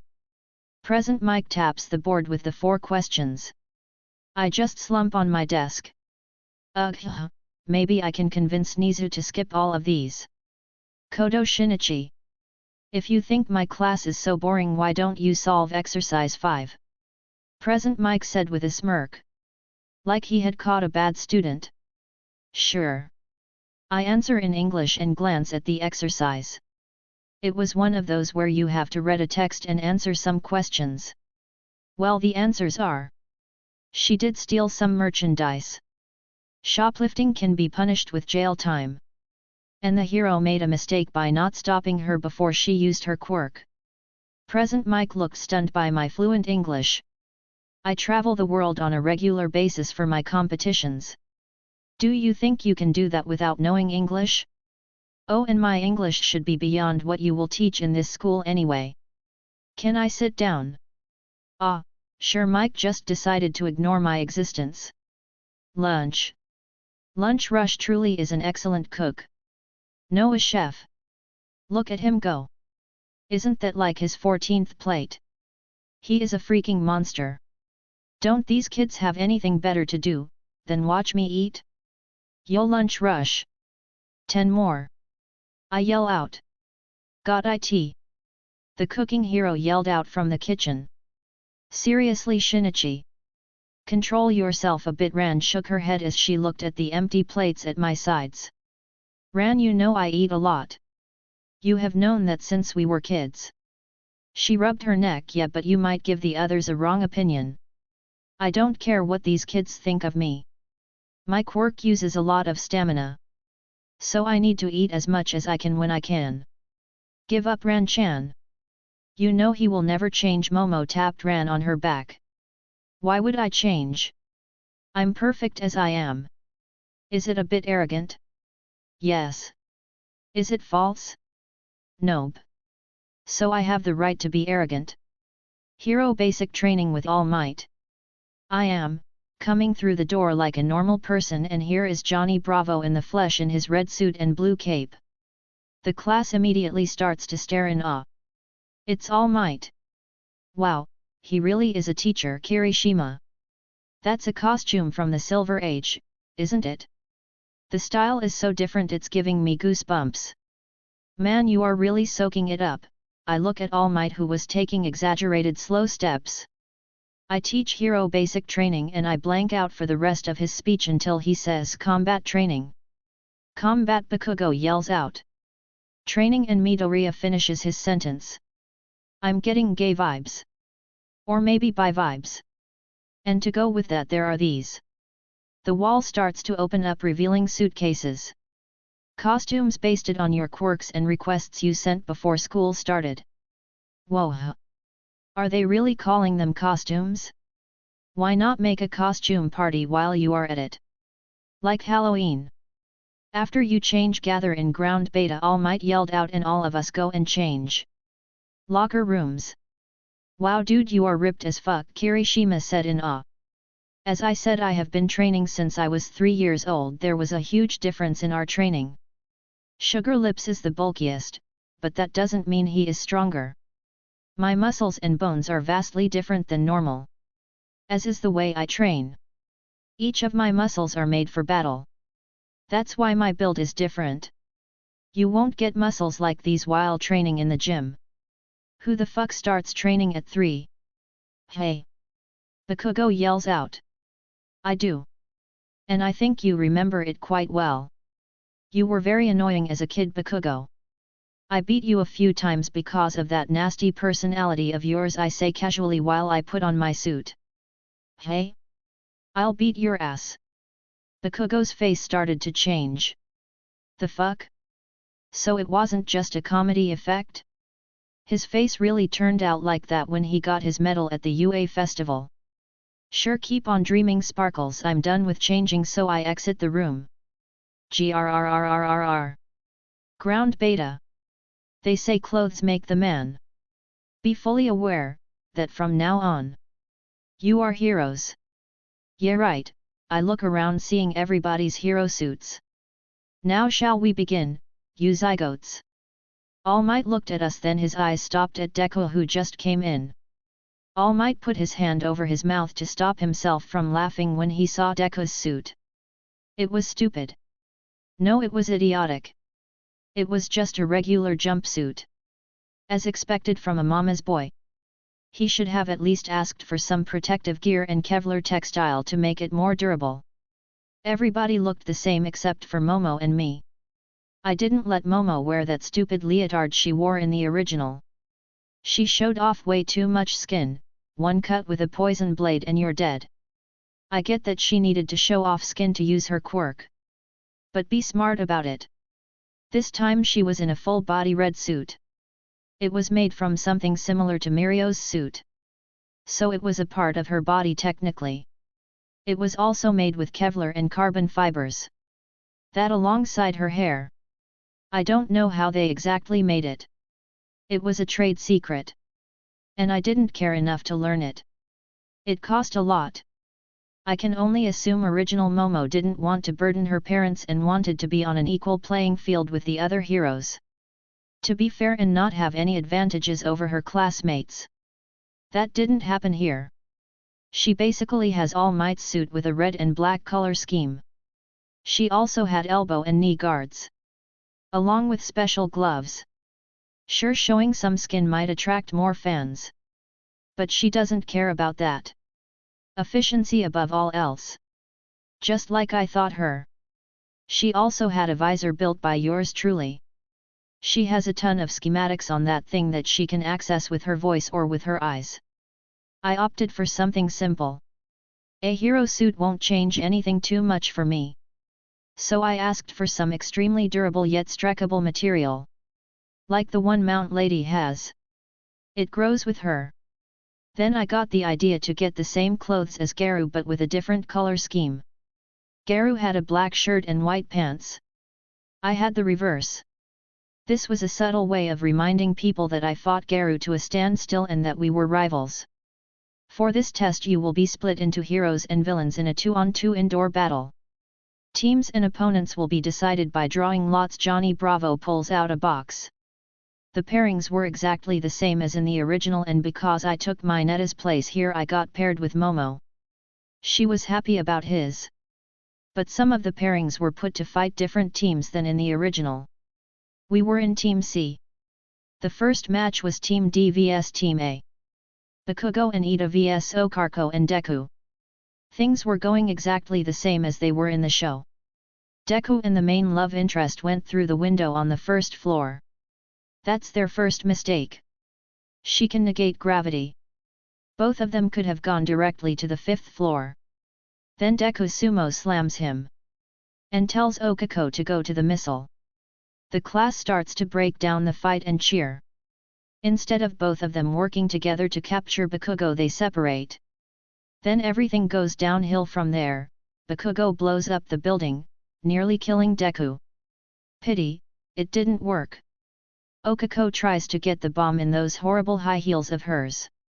Deku breaks his arm and by some miracle, they win the match. Hero team wins. Idiots, I mumble under my breath. Momo just nods along. They made a lot of illogical and stupid mistakes. All Might is at fault here as well. He should have stopped this match the moment Bakugo blew up the building. All Might goes to pick them up and stops Bakugo's panic attack. We do the stupid battle breakdown afterwards. Momo keeps quiet this time. Her reasoning is that it isn't her job to teach the class. Again, I'm so fucking proud. Todoroki freezes the building, making it an instant win and showing off his power to the rest of the class. The rest of the class was playing around. The laser boy was treating this shit like a runway. Mina was surfing on the floor with her quirk. The others were doing similar shit. This is the next generation of heroes? Me and Momo were paired against Kirishima and Zero. Third POV. Man, I can't believe I'm fighting against the king. Kirishima pumped himself up. The king? Coto? I don't get why you are calling him that. Isn't his nickname the Lion? Zero was putting up his tape all around the top floor. Yeah, but his unofficial nickname is King. He hasn't lost a match in his whole career, you know. We can't underestimate them, Kirishima says seriously. MHA? Do you think I'm stupid? It's suicidal to hold back against him. He beat a villain that killed a hero when he was like 11 or something. Zero pointed out. Outside. So how do you want to do this? Coto asked Momo. Both of them were completely relaxed. Quick and efficient. Jeppo to the top. Drop tear gas inside. Sora to the bomb. Momo answers him with absolute efficiency. Sure, let's do that. Camera room. Wow, we finally get to see what they can do. The top two on the quirk tests. Coto Shinichi. I wonder how he will fight as a hero. Ajuru fanboys. Hey. They are flying up. Jeppo. Both of them showed it when we did the tests, Todoroki says in a monotone voice but narrowed his eyes a little. MCPOV. I could hear them talking about precautions against us. Me and Momo were using Jeppo to reach the top window. The tear gas is efficient. But it will take too long. Whatever, I let Momo take over, so we will do as she said. I could finish it in a second. Momo makes a couple of tear gas canisters above her suit and throws them in. PSHHHHHH. They start releasing the tear gas. Fuck my eyes. Kirishima yelled out as he put his palms on his eyes. Cough cough. It burns. This is so unmanly. Both me and Momo go in. She had her visor and could hold her breath. I just closed my eyes and kept walking. Echolocation is such a useful skill. Especially with my hearing.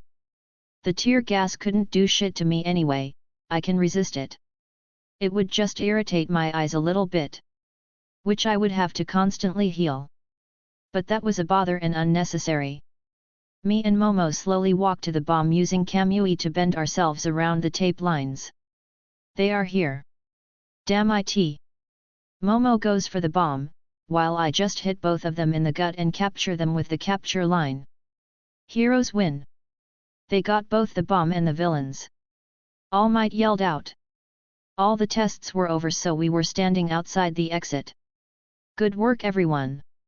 Change and return. To the classroom. All Might dashes away. Probably low on time. I yawn from boredom.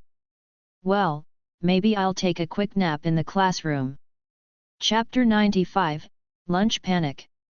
If you want to read ahead or just support me, go check out my Pat. Or just read my other FICS. I have like 10 of them up to CH10.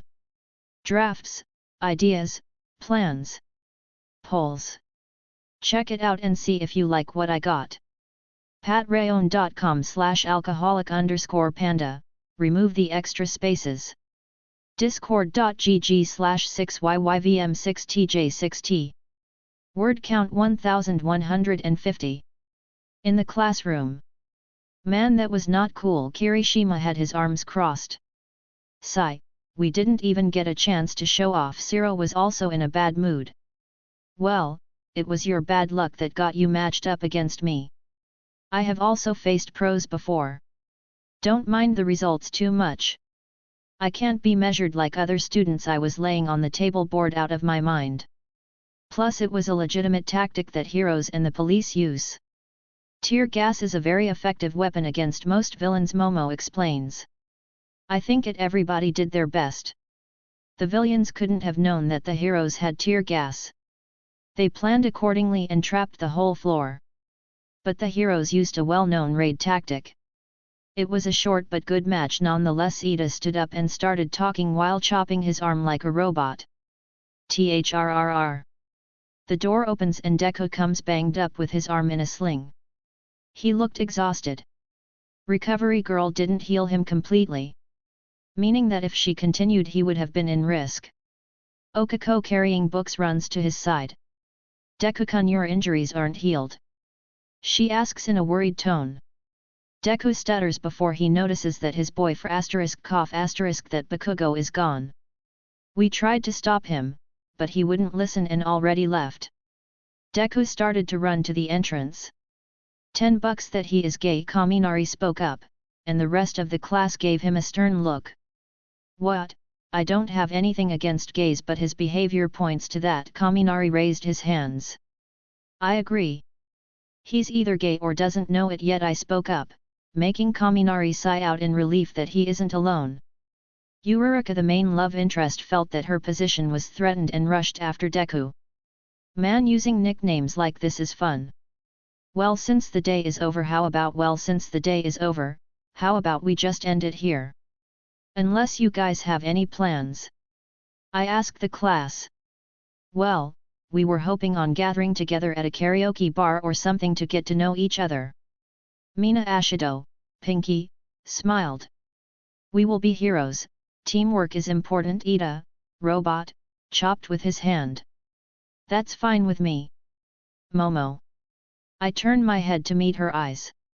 She was always near me. I will follow you anywhere. She gave me a bright smile. The class looked at us with a knowing smile. She did this on purpose. Well played. She has been getting better at this. Having some fun once in a while with new people is all right. Okay. Where are the places you wanted to go? I asked the class and the discussion about where to go started. Following day. What do you think about this development? How is All Might as a teacher? Blah blah blah. The press gathered in front of the gate. And they were stopping students and asking questions. Oh, it's Coto Shinichi. How does All Might teach? A mic was shoved in front of my face. I can't divulge that information. We are going to be late, so please get out of the way, I say calmly, but my eyes were cold and I released a bit of bloodlust. Just enough to scare people away. A line formed in front of me and I walked in. I'm running late. I enter the school and quickly go to my classroom. Just as I go up the stairs I meet Aizawa, who was coming down from the teacher's lounge. Problem child. Why are you late? He looks like a car run him over, stopped, and went in reverse to make sure he is dead. Ah, but I'm not late.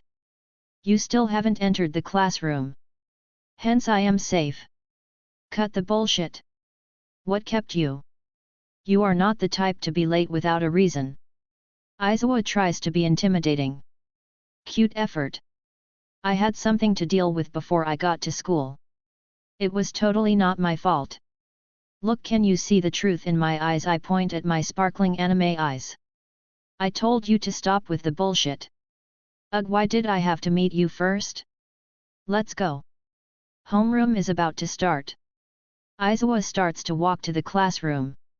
I just walk behind him without a care in the world. Both of us enter the classroom.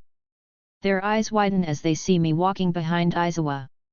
Koto-san. Why are you late? You are setting a bad example for all the other students. The robot chops his arm in the air. Chill, Ida. People might mistake you as the robot from the entrance exam and attack you if you don't stop with that. The class chuckles. Enough. Go to your seat, time to review your actions from yesterday, Aizawa said seriously. I just nod and sit down. Momo raised an eyebrow. Why are you late? I whisper later. Bakugo, you are talented. Don't act like a kid. Got it. Bakugo grumbles. Midoriya. I see you broke your bone again. Sorry. Deku bows his head. That continues for the next 10 minutes. Aizawa gets a notification on his phone. You had something to take care of, hey? Would that something happen to be a 3-meter villain who was punched halfway into a wall? He turns his phone around to show a video of me beating the shit out of a villain. I didn't use my quirk. Sigh. I hate you. Now I have to go deal with this. Aizawa grumbled, packed up his yellow sleeping bag and left the class early. Met. Don't care. Lunch. I was having another competition with Lunch Rush. Dude's arms were blurry as he cooked. I was on my 10th meal set before the alarms went off. People started to panic and run. They rushed to the exit, pushing and hitting anybody in their way. They even stomped a few. Fucking morons. And the noise was just annoying. Cover your ears, I say to my group. They put their hands on their ears right away. Let's make this one a bit louder. I shift in a chimera form. But just my lungs, neck and mouth. Roar. The entire canteen shook, the windows looked like they were going to break apart. The students immediately stopped running from the pain. They grabbed their ears and fell to the ground. The roar was so strong it shook the windows. Look closely, you morons. It's just the press. Honestly, some of you lot are in the hero course. Panicking from something like this. Pathetic. All of them hung their heads down in shame. Fucking morons. But this is good. Kurogiri and Shigaraki finally attacked.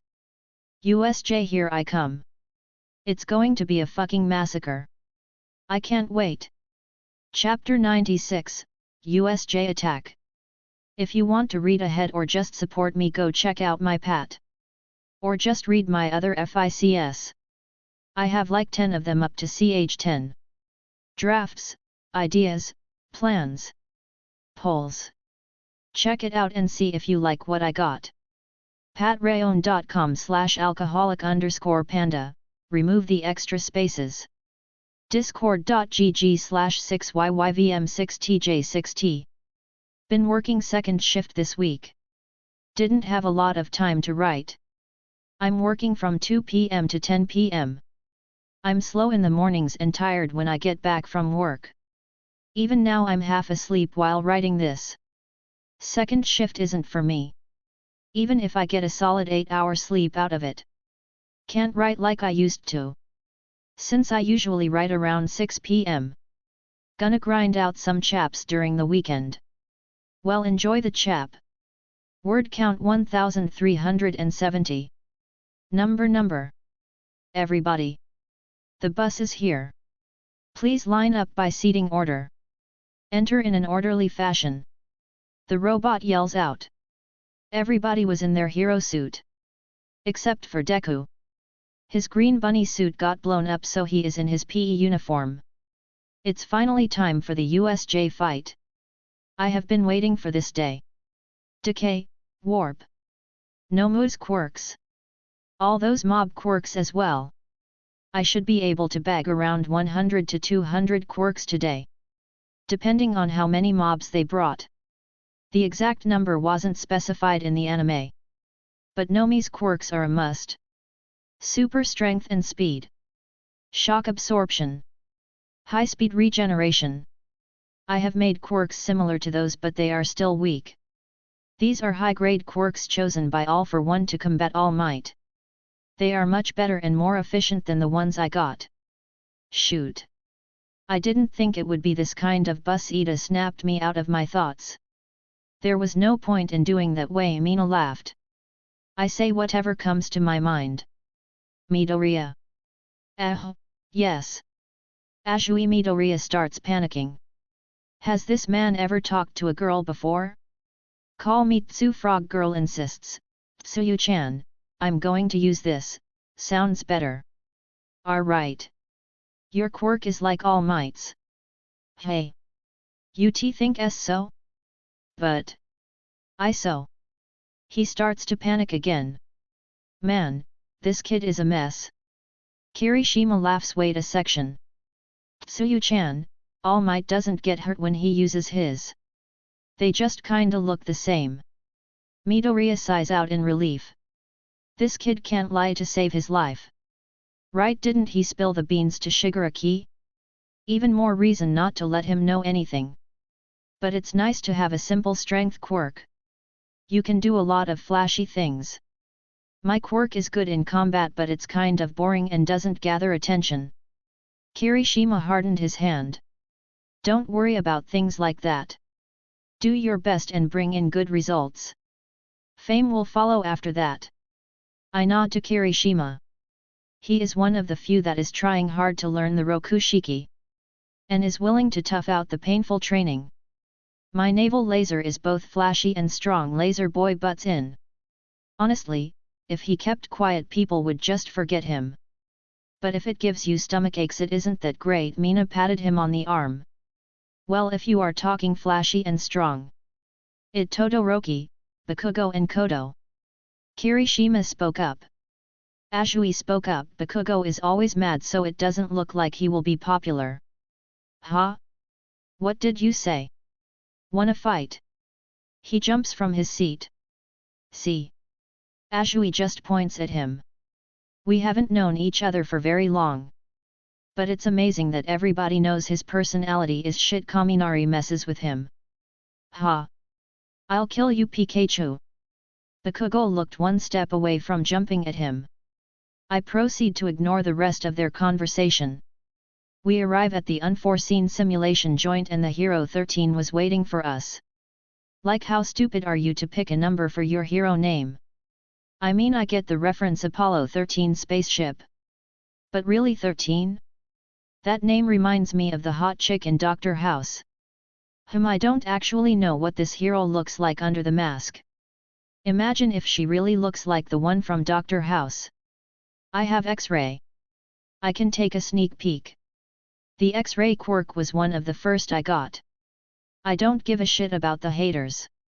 X-ray is a man's romance. I look under her astronaut suit.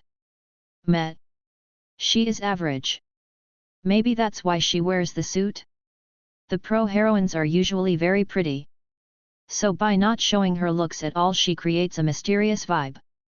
I ignore her speech about being careful with quirks. I turn my head towards the fountain. Momo, get ready. Momo was startled but quickly composes herself. What's wrong? Momo's gesture turns the attention to us. Something is coming. I continue to look at the fountain. Suddenly a purple portal appeared and started to spread. Is this like the entrance exam where the lessons already started? Kirishima looks at them and asks. Get back, Aizawa yells out. Those are villains. His words shock the students. That trespassing the other day was done by them. They probably did it to steal our schedule to plan this attack. Villains? No way. The whole class starts to panic. Did they only appear here or around the whole school? Either way, the sensors aren't working. They knew we would be here. They may be fools, but they are not stupid. This is a carefully planned attack. Todoroki breaks it down. 13 start evacuating. Call the school. Those villains did something to the sensors. The school doesn't know about this. Aizawa takes command. Got it. 13 nods. What about you, sir? Will you fight by yourself?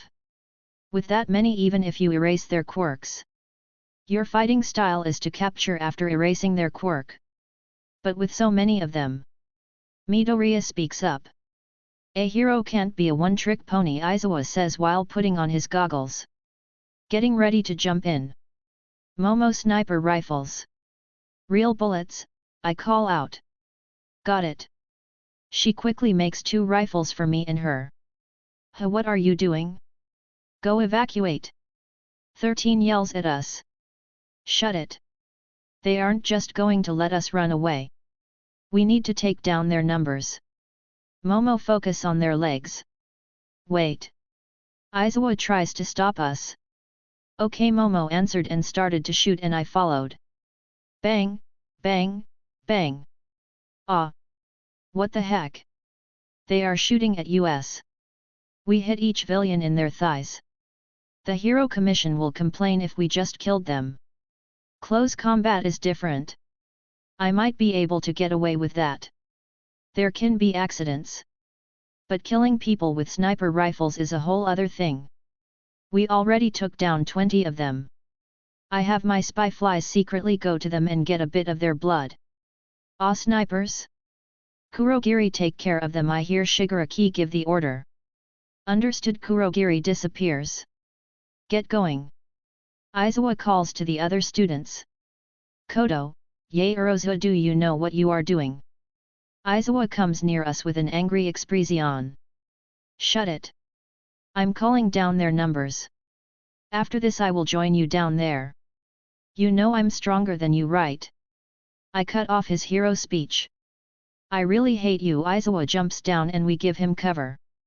Kurogiri appears right in front of the students. Nice to meet you. We are the League of Villains. Kurogiri introduces himself. Nope. Soru. I dash behind him. Rokugan. And unleashes shockwave to clear his mist a bit, so I can see the metal thing on his neck. Got it. Claws. Shigen. My entire palm pierces his neck. Cough. Wah. I don't give him any time as I grab his head and rip it off his body. The students panic. Some even vomit. I did just kill a guy. You, what are you doing? 13 yells out and points her hand at me. Shut it. I unleash my bloodlust at her. I overheard them. This guy was supposed to warp the students to the other areas where they will be ganged up and killed. The girls would have had it even worse. I acted accordingly and saved them. He had a mist-type warp quirk. They can negate and warp attacks away from them. Killing him was the only choice we had. Now shut up and start evacuating. Who knows what else they have? I leave the students and jump in to join Aizawa. Hat, warp quirk acquired. SHHHRRRR. Boom boom. I turn around and see Bakugo and Todoroki following me. I expected this from them. Their pride won't allow them to run away. If they get injured, it's not my problem. I killed the Kurogiri so Momo can just keep sniping the mobs.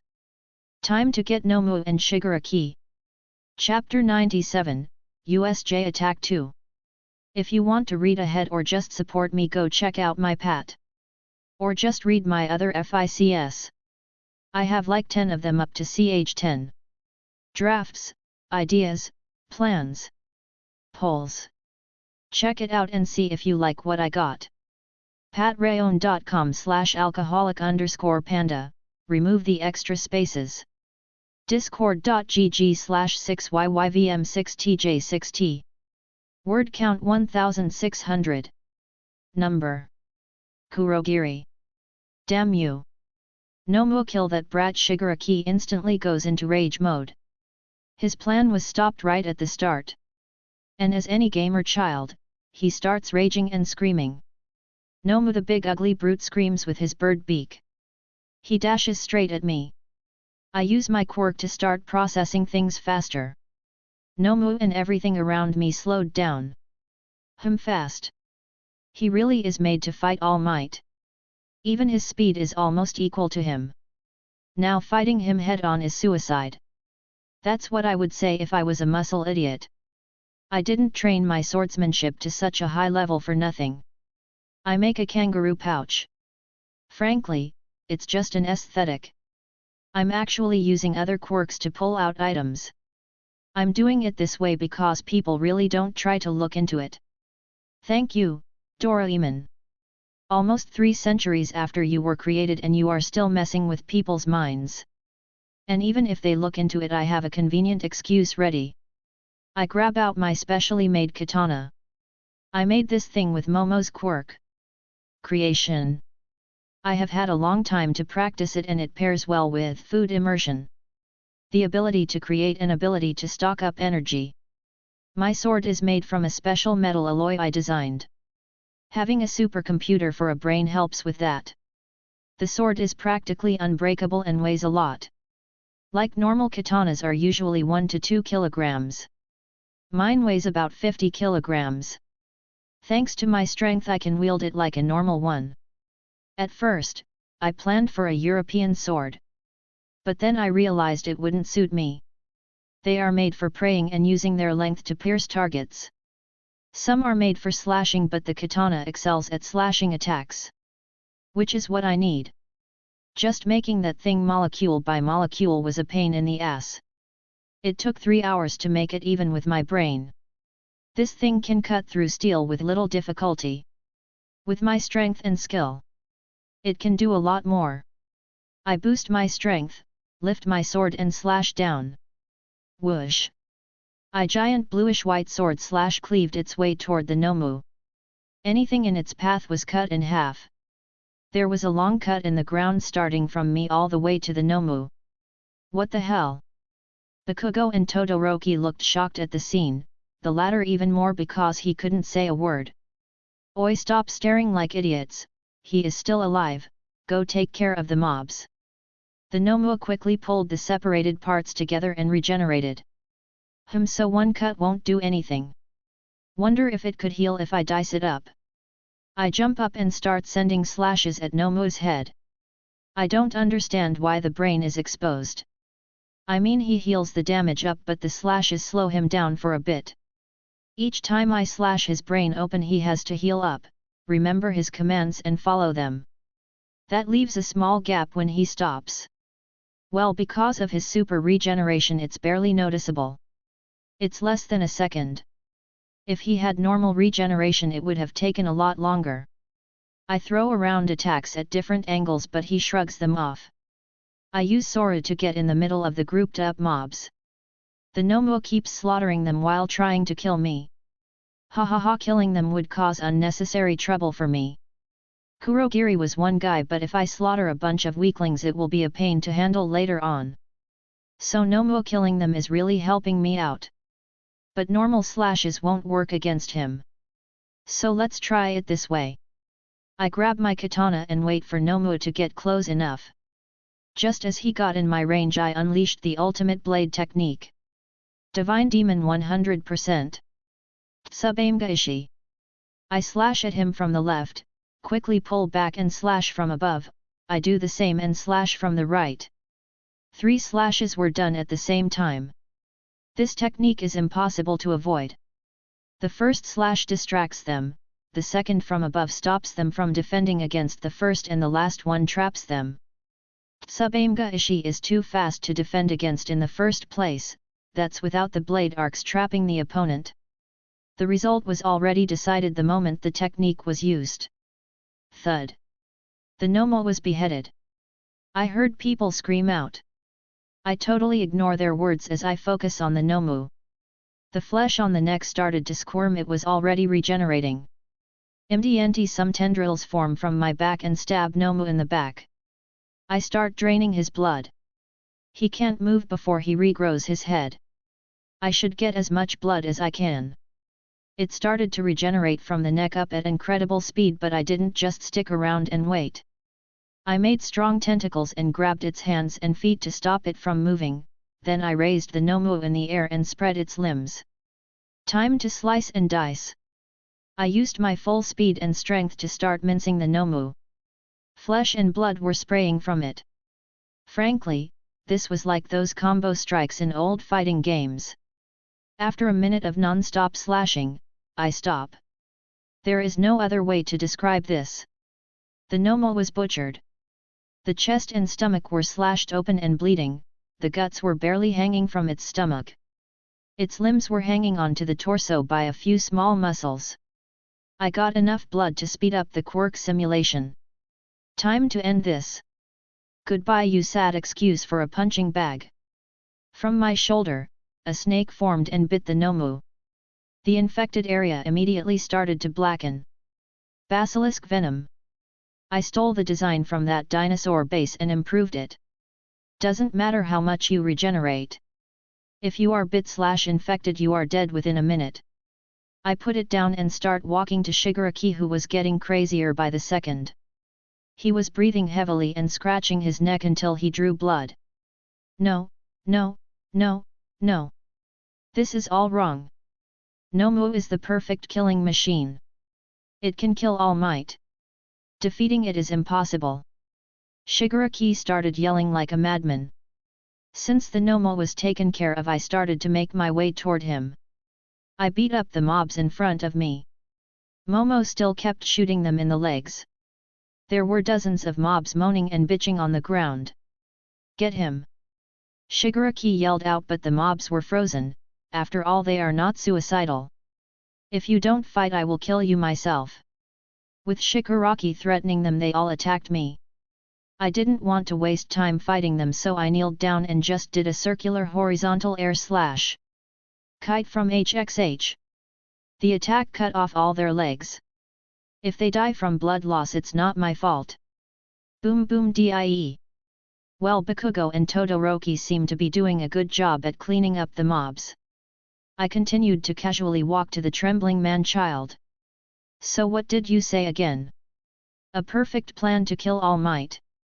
It was something along those lines. Well, apparently your plan sucks. GG loser. I added a few gaming terms and it was quite effective. Fuck you. At superhuman speeds, he closed the distance between us and attacked me with his hand. His other hand was also ready to react to whatever I would do. Despite him being a man-child, he has been properly trained. But still, he is too slow for me. Slash. My hands. Shigaraki falls on his knees. I cut off both his hands. I give him a neck chop and he passes out. I turn around to see the mobs looking at me in fear. All of them fell on their knees with their hand in the air. Yo Todoroki frees all of their limbs, their wounds as well, so they don't bleed out. Half and Half stops for a second. Probably to contemplate something before nodding to himself and going from mob to freeze them. From the corner of my eye, I see Aizawa coming for me. He was a bit banged up. I already got some blood from him. Yo Aizawa, good to see you alive. I wave at him. Shut it. I had to run away most of the time with you bringing that monster near me. He points his finger at my chest. His eyes were bloodshot and he was breathing heavily. Everybody could see that he was dead tired. Me? No, you must be wrong, I would never. I dramatically grab my chest. Sigh, I hate you so much. Is that the leader? He lets out a deep sigh and points to Shigaraki, who was knocked out.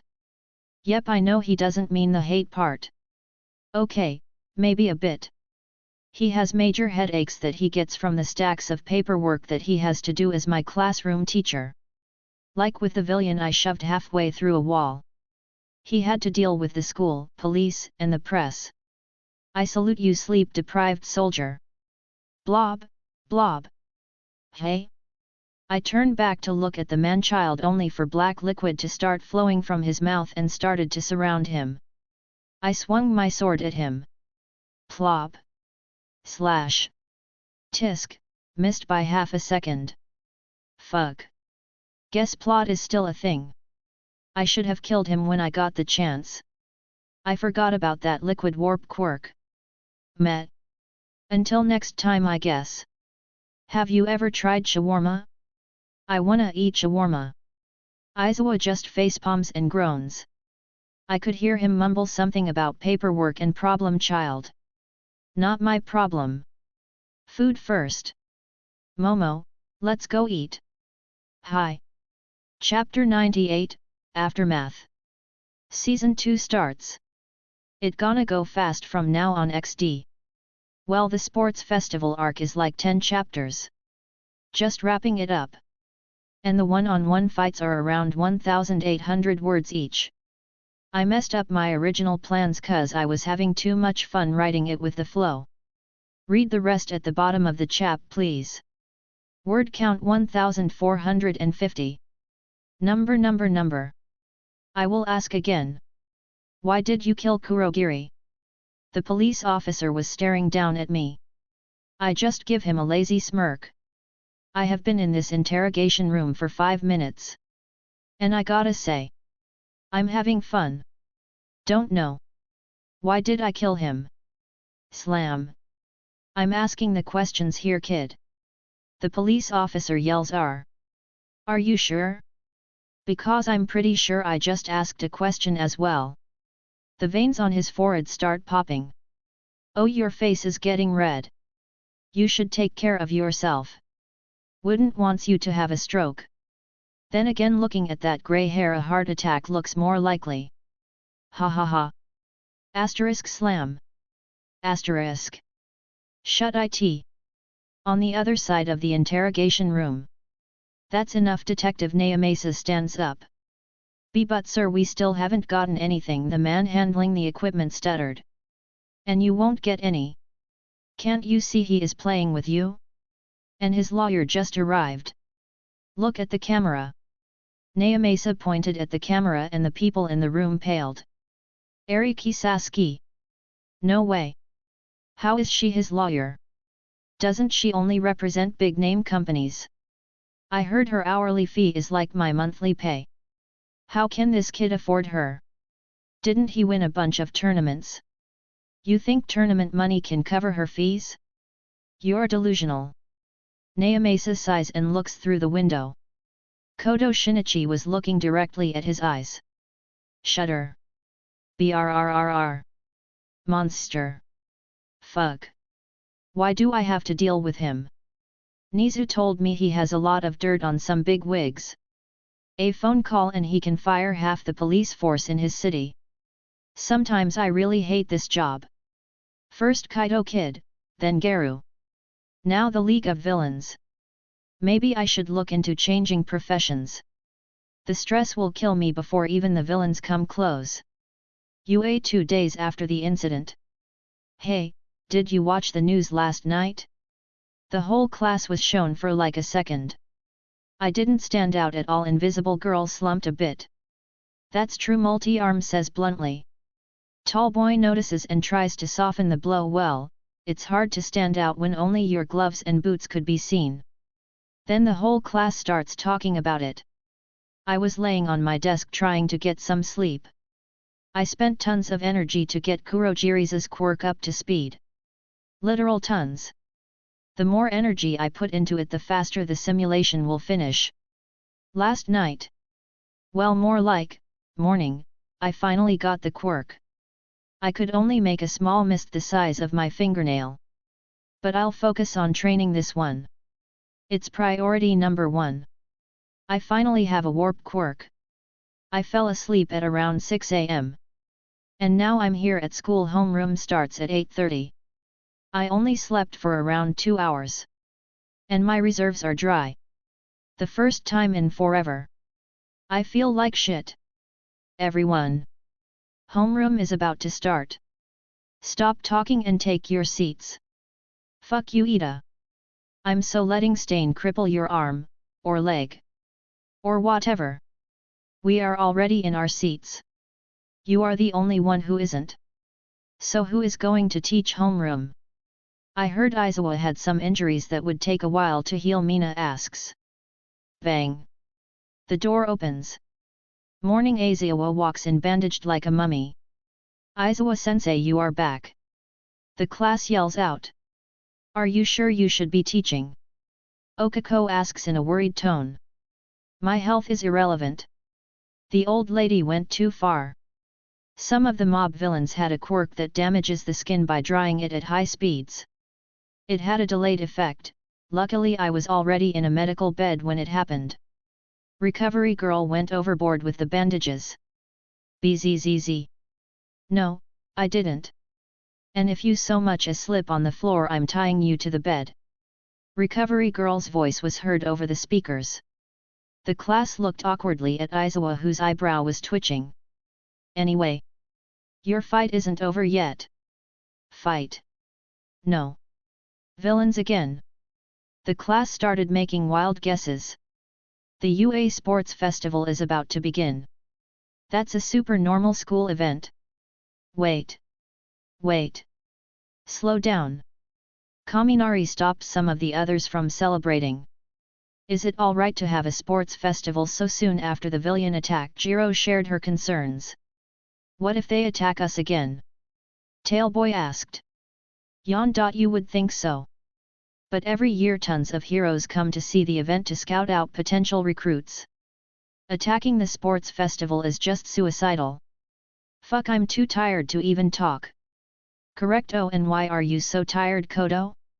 Your laziness is nothing new, but you have never been this tired, Aizawa said curiously. Do you think I got this strong by being lazy? I train hard in my free time. I'm only lazy here because there is nothing for me to do. And for your information, I was testing out some new moves. The class started muttering. The Kogo clicked his tongue. Deku started to mutter some bullshit while the others made wild guesses. Good. Keep up the good work. The sports festival is one of the biggest events in Japan. If you make a good impression, it will help you out to get scouted.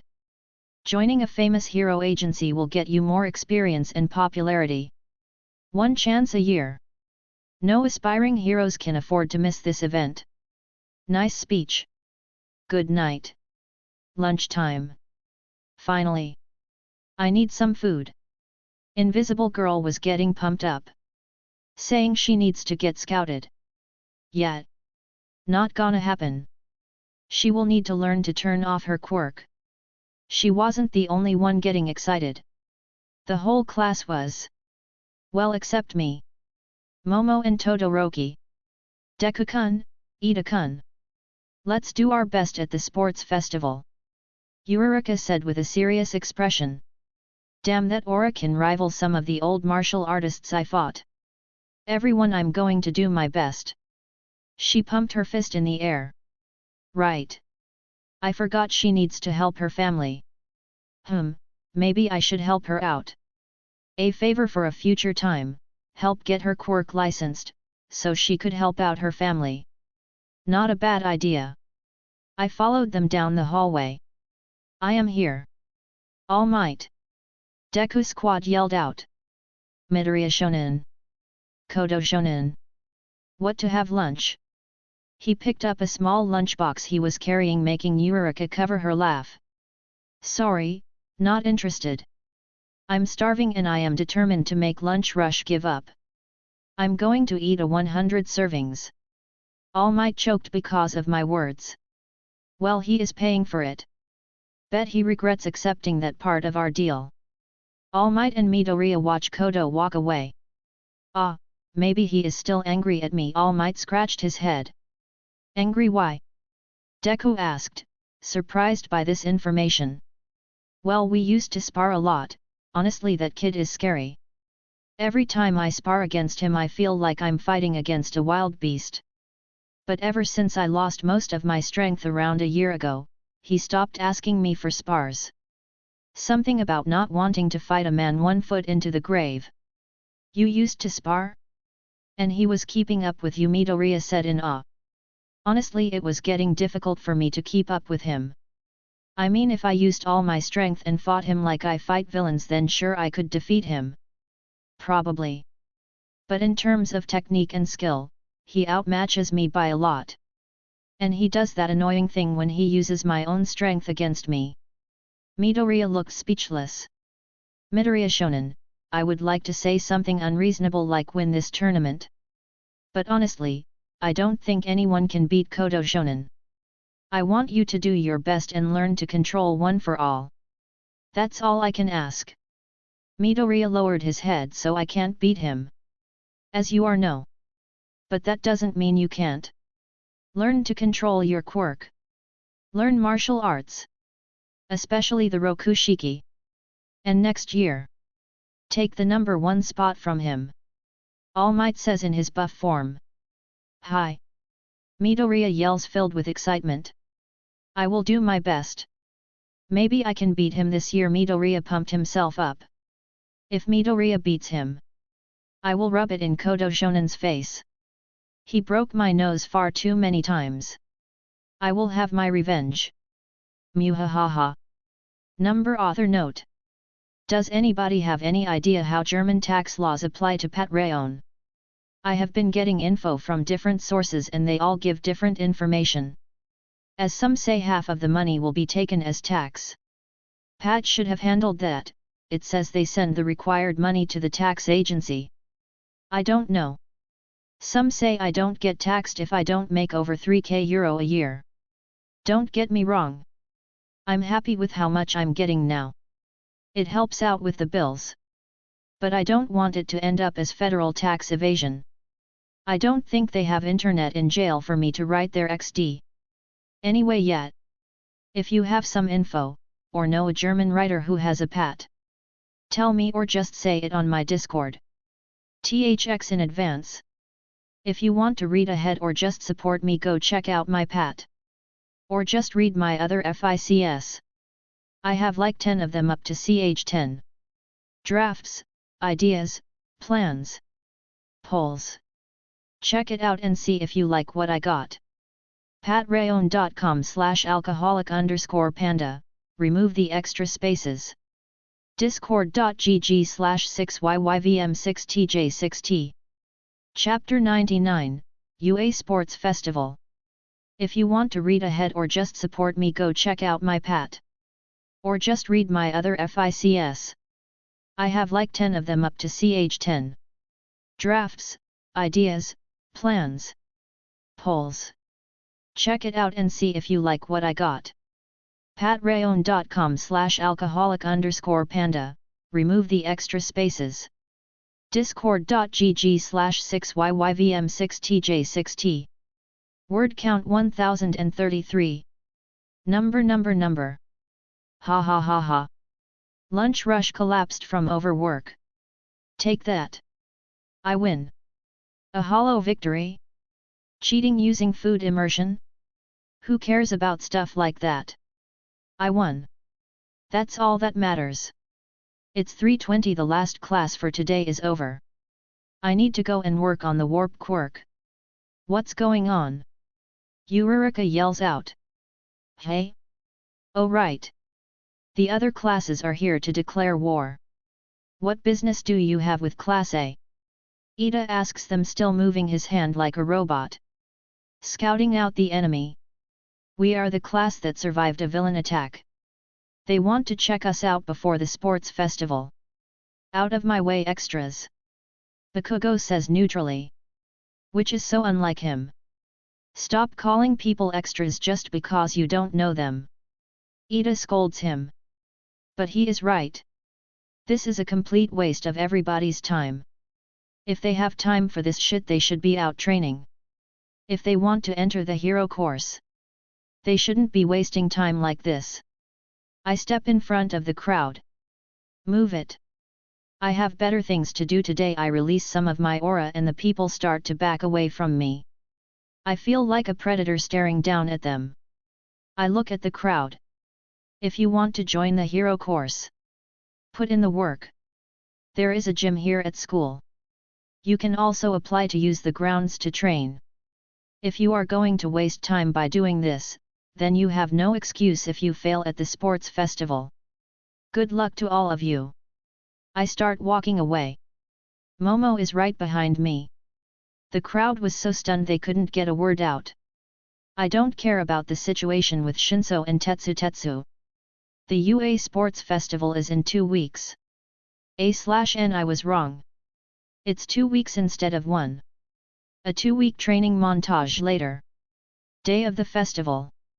I enter the academy and make my way to the first year stage. I grab a bunch of festival food like yakisoba, fried noodles, and takoyaki, grilled octopus with a pancake batter.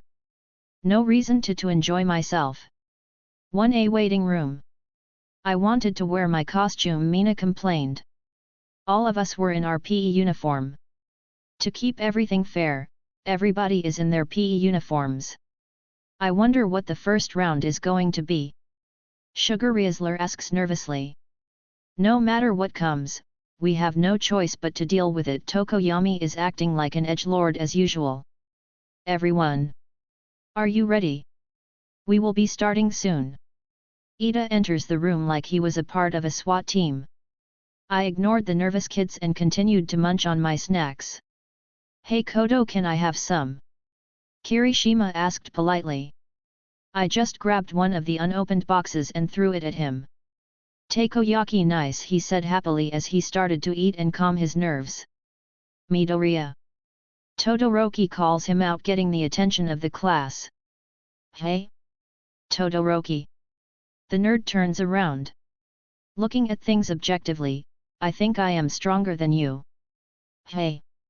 Yeah, Deku nods like the bitch he is. But All Might has his eyes on you, doesn't he? Deku starts panicking. I'm not trying to pry into your situation. Deku stopped panicking. But I'm going to beat you, Todoroki said resolutely. Oh. A declaration of war. Kamaranri said. Oi, why are you picking a fight all of a sudden? Kirishima. We are not here to make friends. So what does it matter? Besides, I'm not finished yet. Todoroki turned to me. I don't even know what to say about you. Your quirk isn't anything special. It allows you to take the characteristics and turn into animal hybrids. Yet you mostly use martial arts in your fights. You took out most of the villains and the leaders at the USJ. But despite that, I still think you are no match for my ice. I see you as the biggest obstacle here and I will beat and overcome you. Todoroki said, shocking everyone in the room. Me too. This is the most I have heard him talk since school began.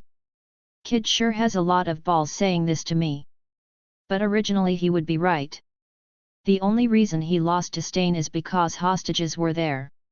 Otherwise, one-on-one he would just unleash a huge ice wave and freeze him solid. But he is still too green. Ha ha ha, you think you can beat me with only ice? If you don't use fire you won't stand a chance. Hell, I don't even need to use my quirk to beat you. All I can say is good luck. I stand up and started walking to the door. Won't use your quirk? Now who is arrogant? Todoroki frowned. I just smile and start making my way to the stage. Midnight smacked her whip on the ground and announced. Now for the pledge. Representing the students is Kodo Shinichi from 1A. I smile and wave as people cheer me on. I get to the mic. For some reason, I really want to copy Bakugo, but that's both political and social suicide. This thing is being watched by all of Japan and people from other countries. Gotta make the most of it. I first want to thank everybody for coming here. I hope. Some nice bullshit speech. A/N I honestly can't. I searched for good speeches. But everything makes me cringe. I'll try to write a speech that fits his overall character while making it inspiring. If you guys have something, even ideas, write them down please. As soon as I finish the speech the crowd goes wild. Some were even chanting my name. Coto. Coto. Coto. The things I do to be liked by these sheep. What a great and inspiring speech by Kodo Shinichi. Now for the first game. A hologram appears behind Midnight. Obstacle race. All 11 classes will participate in this race. The course is the outer circumference of this stadium. About 4 kilometers. Our school's selling point is freedom. As long as you stay on the course. It doesn't matter what you do. She licked her lips sadistically. I have no idea how she got this job. Or how she is keeping it. I mean, getting a sadist dressed like that to teach teenagers isn't really the best idea. That's a lawsuit right there. Whatever, not my money, not my problem. The giant gates started to open. The sports festival begins. Chapter 100, Obstacle Race. If you want to read ahead or just support me, go check out my Pat. There's a lot of FICS and ideas there. There is no paywall. Every single one of these FICS and chapters will be released eventually. But if you don't want to wait or just want to support me, check out the Pat. patreon.com/alcoholic_panda, discord.gg/6yyvm6tj6t. Party Popper Chapter 100 Party Popper. Word count 1091. Number. The obstacle race was about to begin. It was very sneaky of them to put all of us in the tunnel. I was leaning on the wall relaxing. Doesn't matter if they get a head start. Shisho, how do you plan to finish this race? Momo asks casually. A/N Shisho master/teacher. She changed it since they call their professors sensei. She used to call Coto that. And will call him sensei sometimes out of habit. She said she will only call his name once he accepts her as his girlfriend/lover. Relax for a bit. Let them clear out. Then we just run past everyone. We have to show off a bit, but that won't be a problem.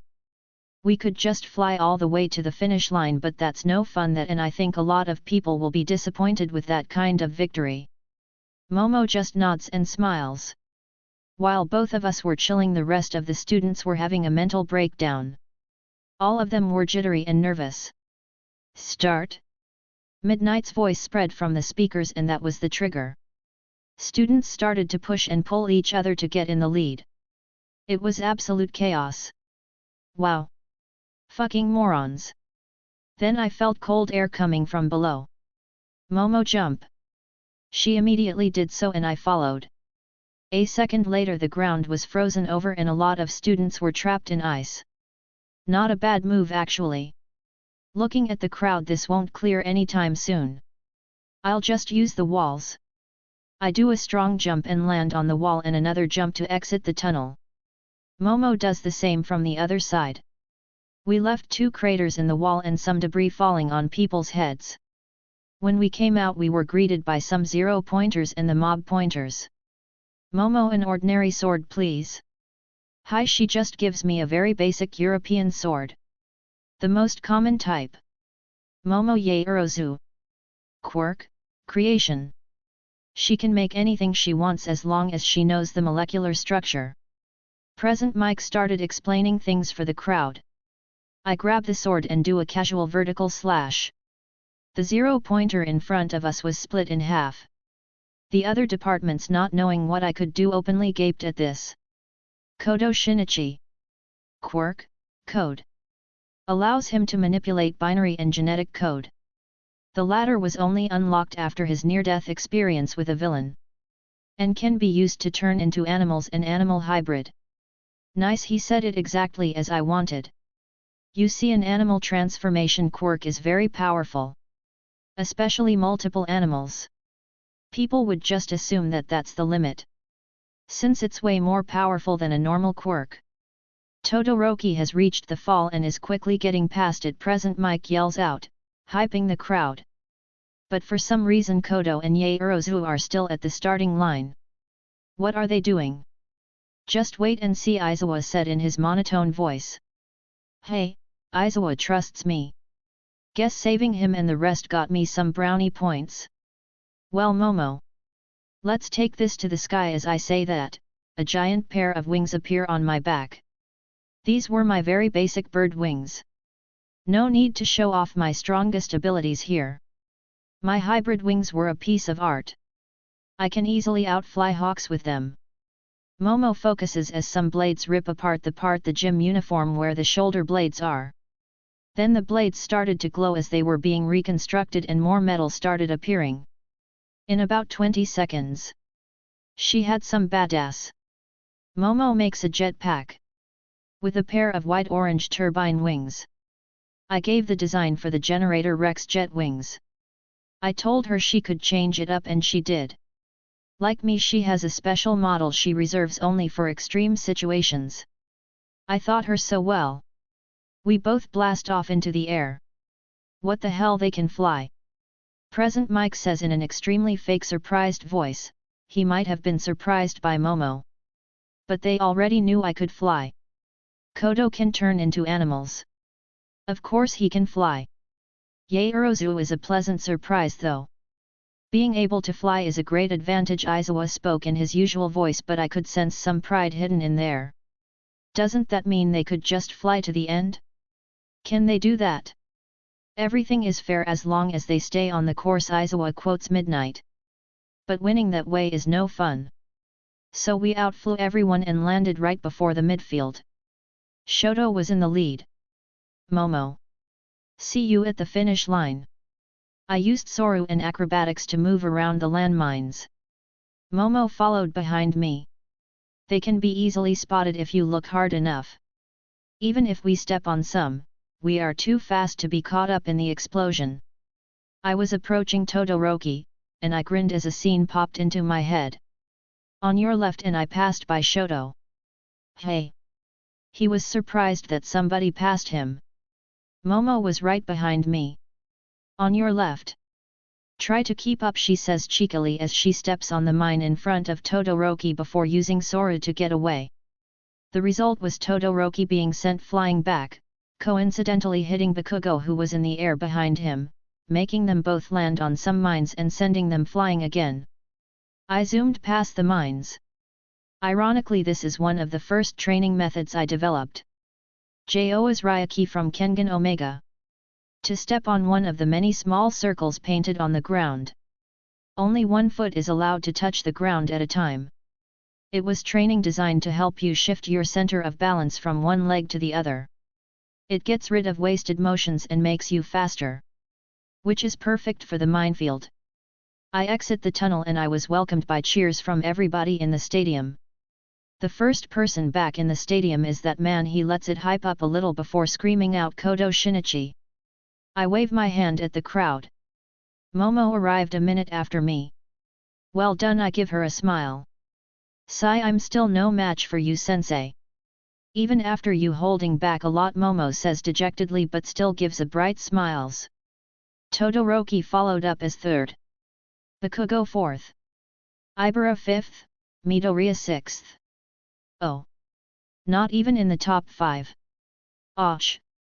Guess plot armor isn't working properly. Well, now I just have to wait a little for the team event to start.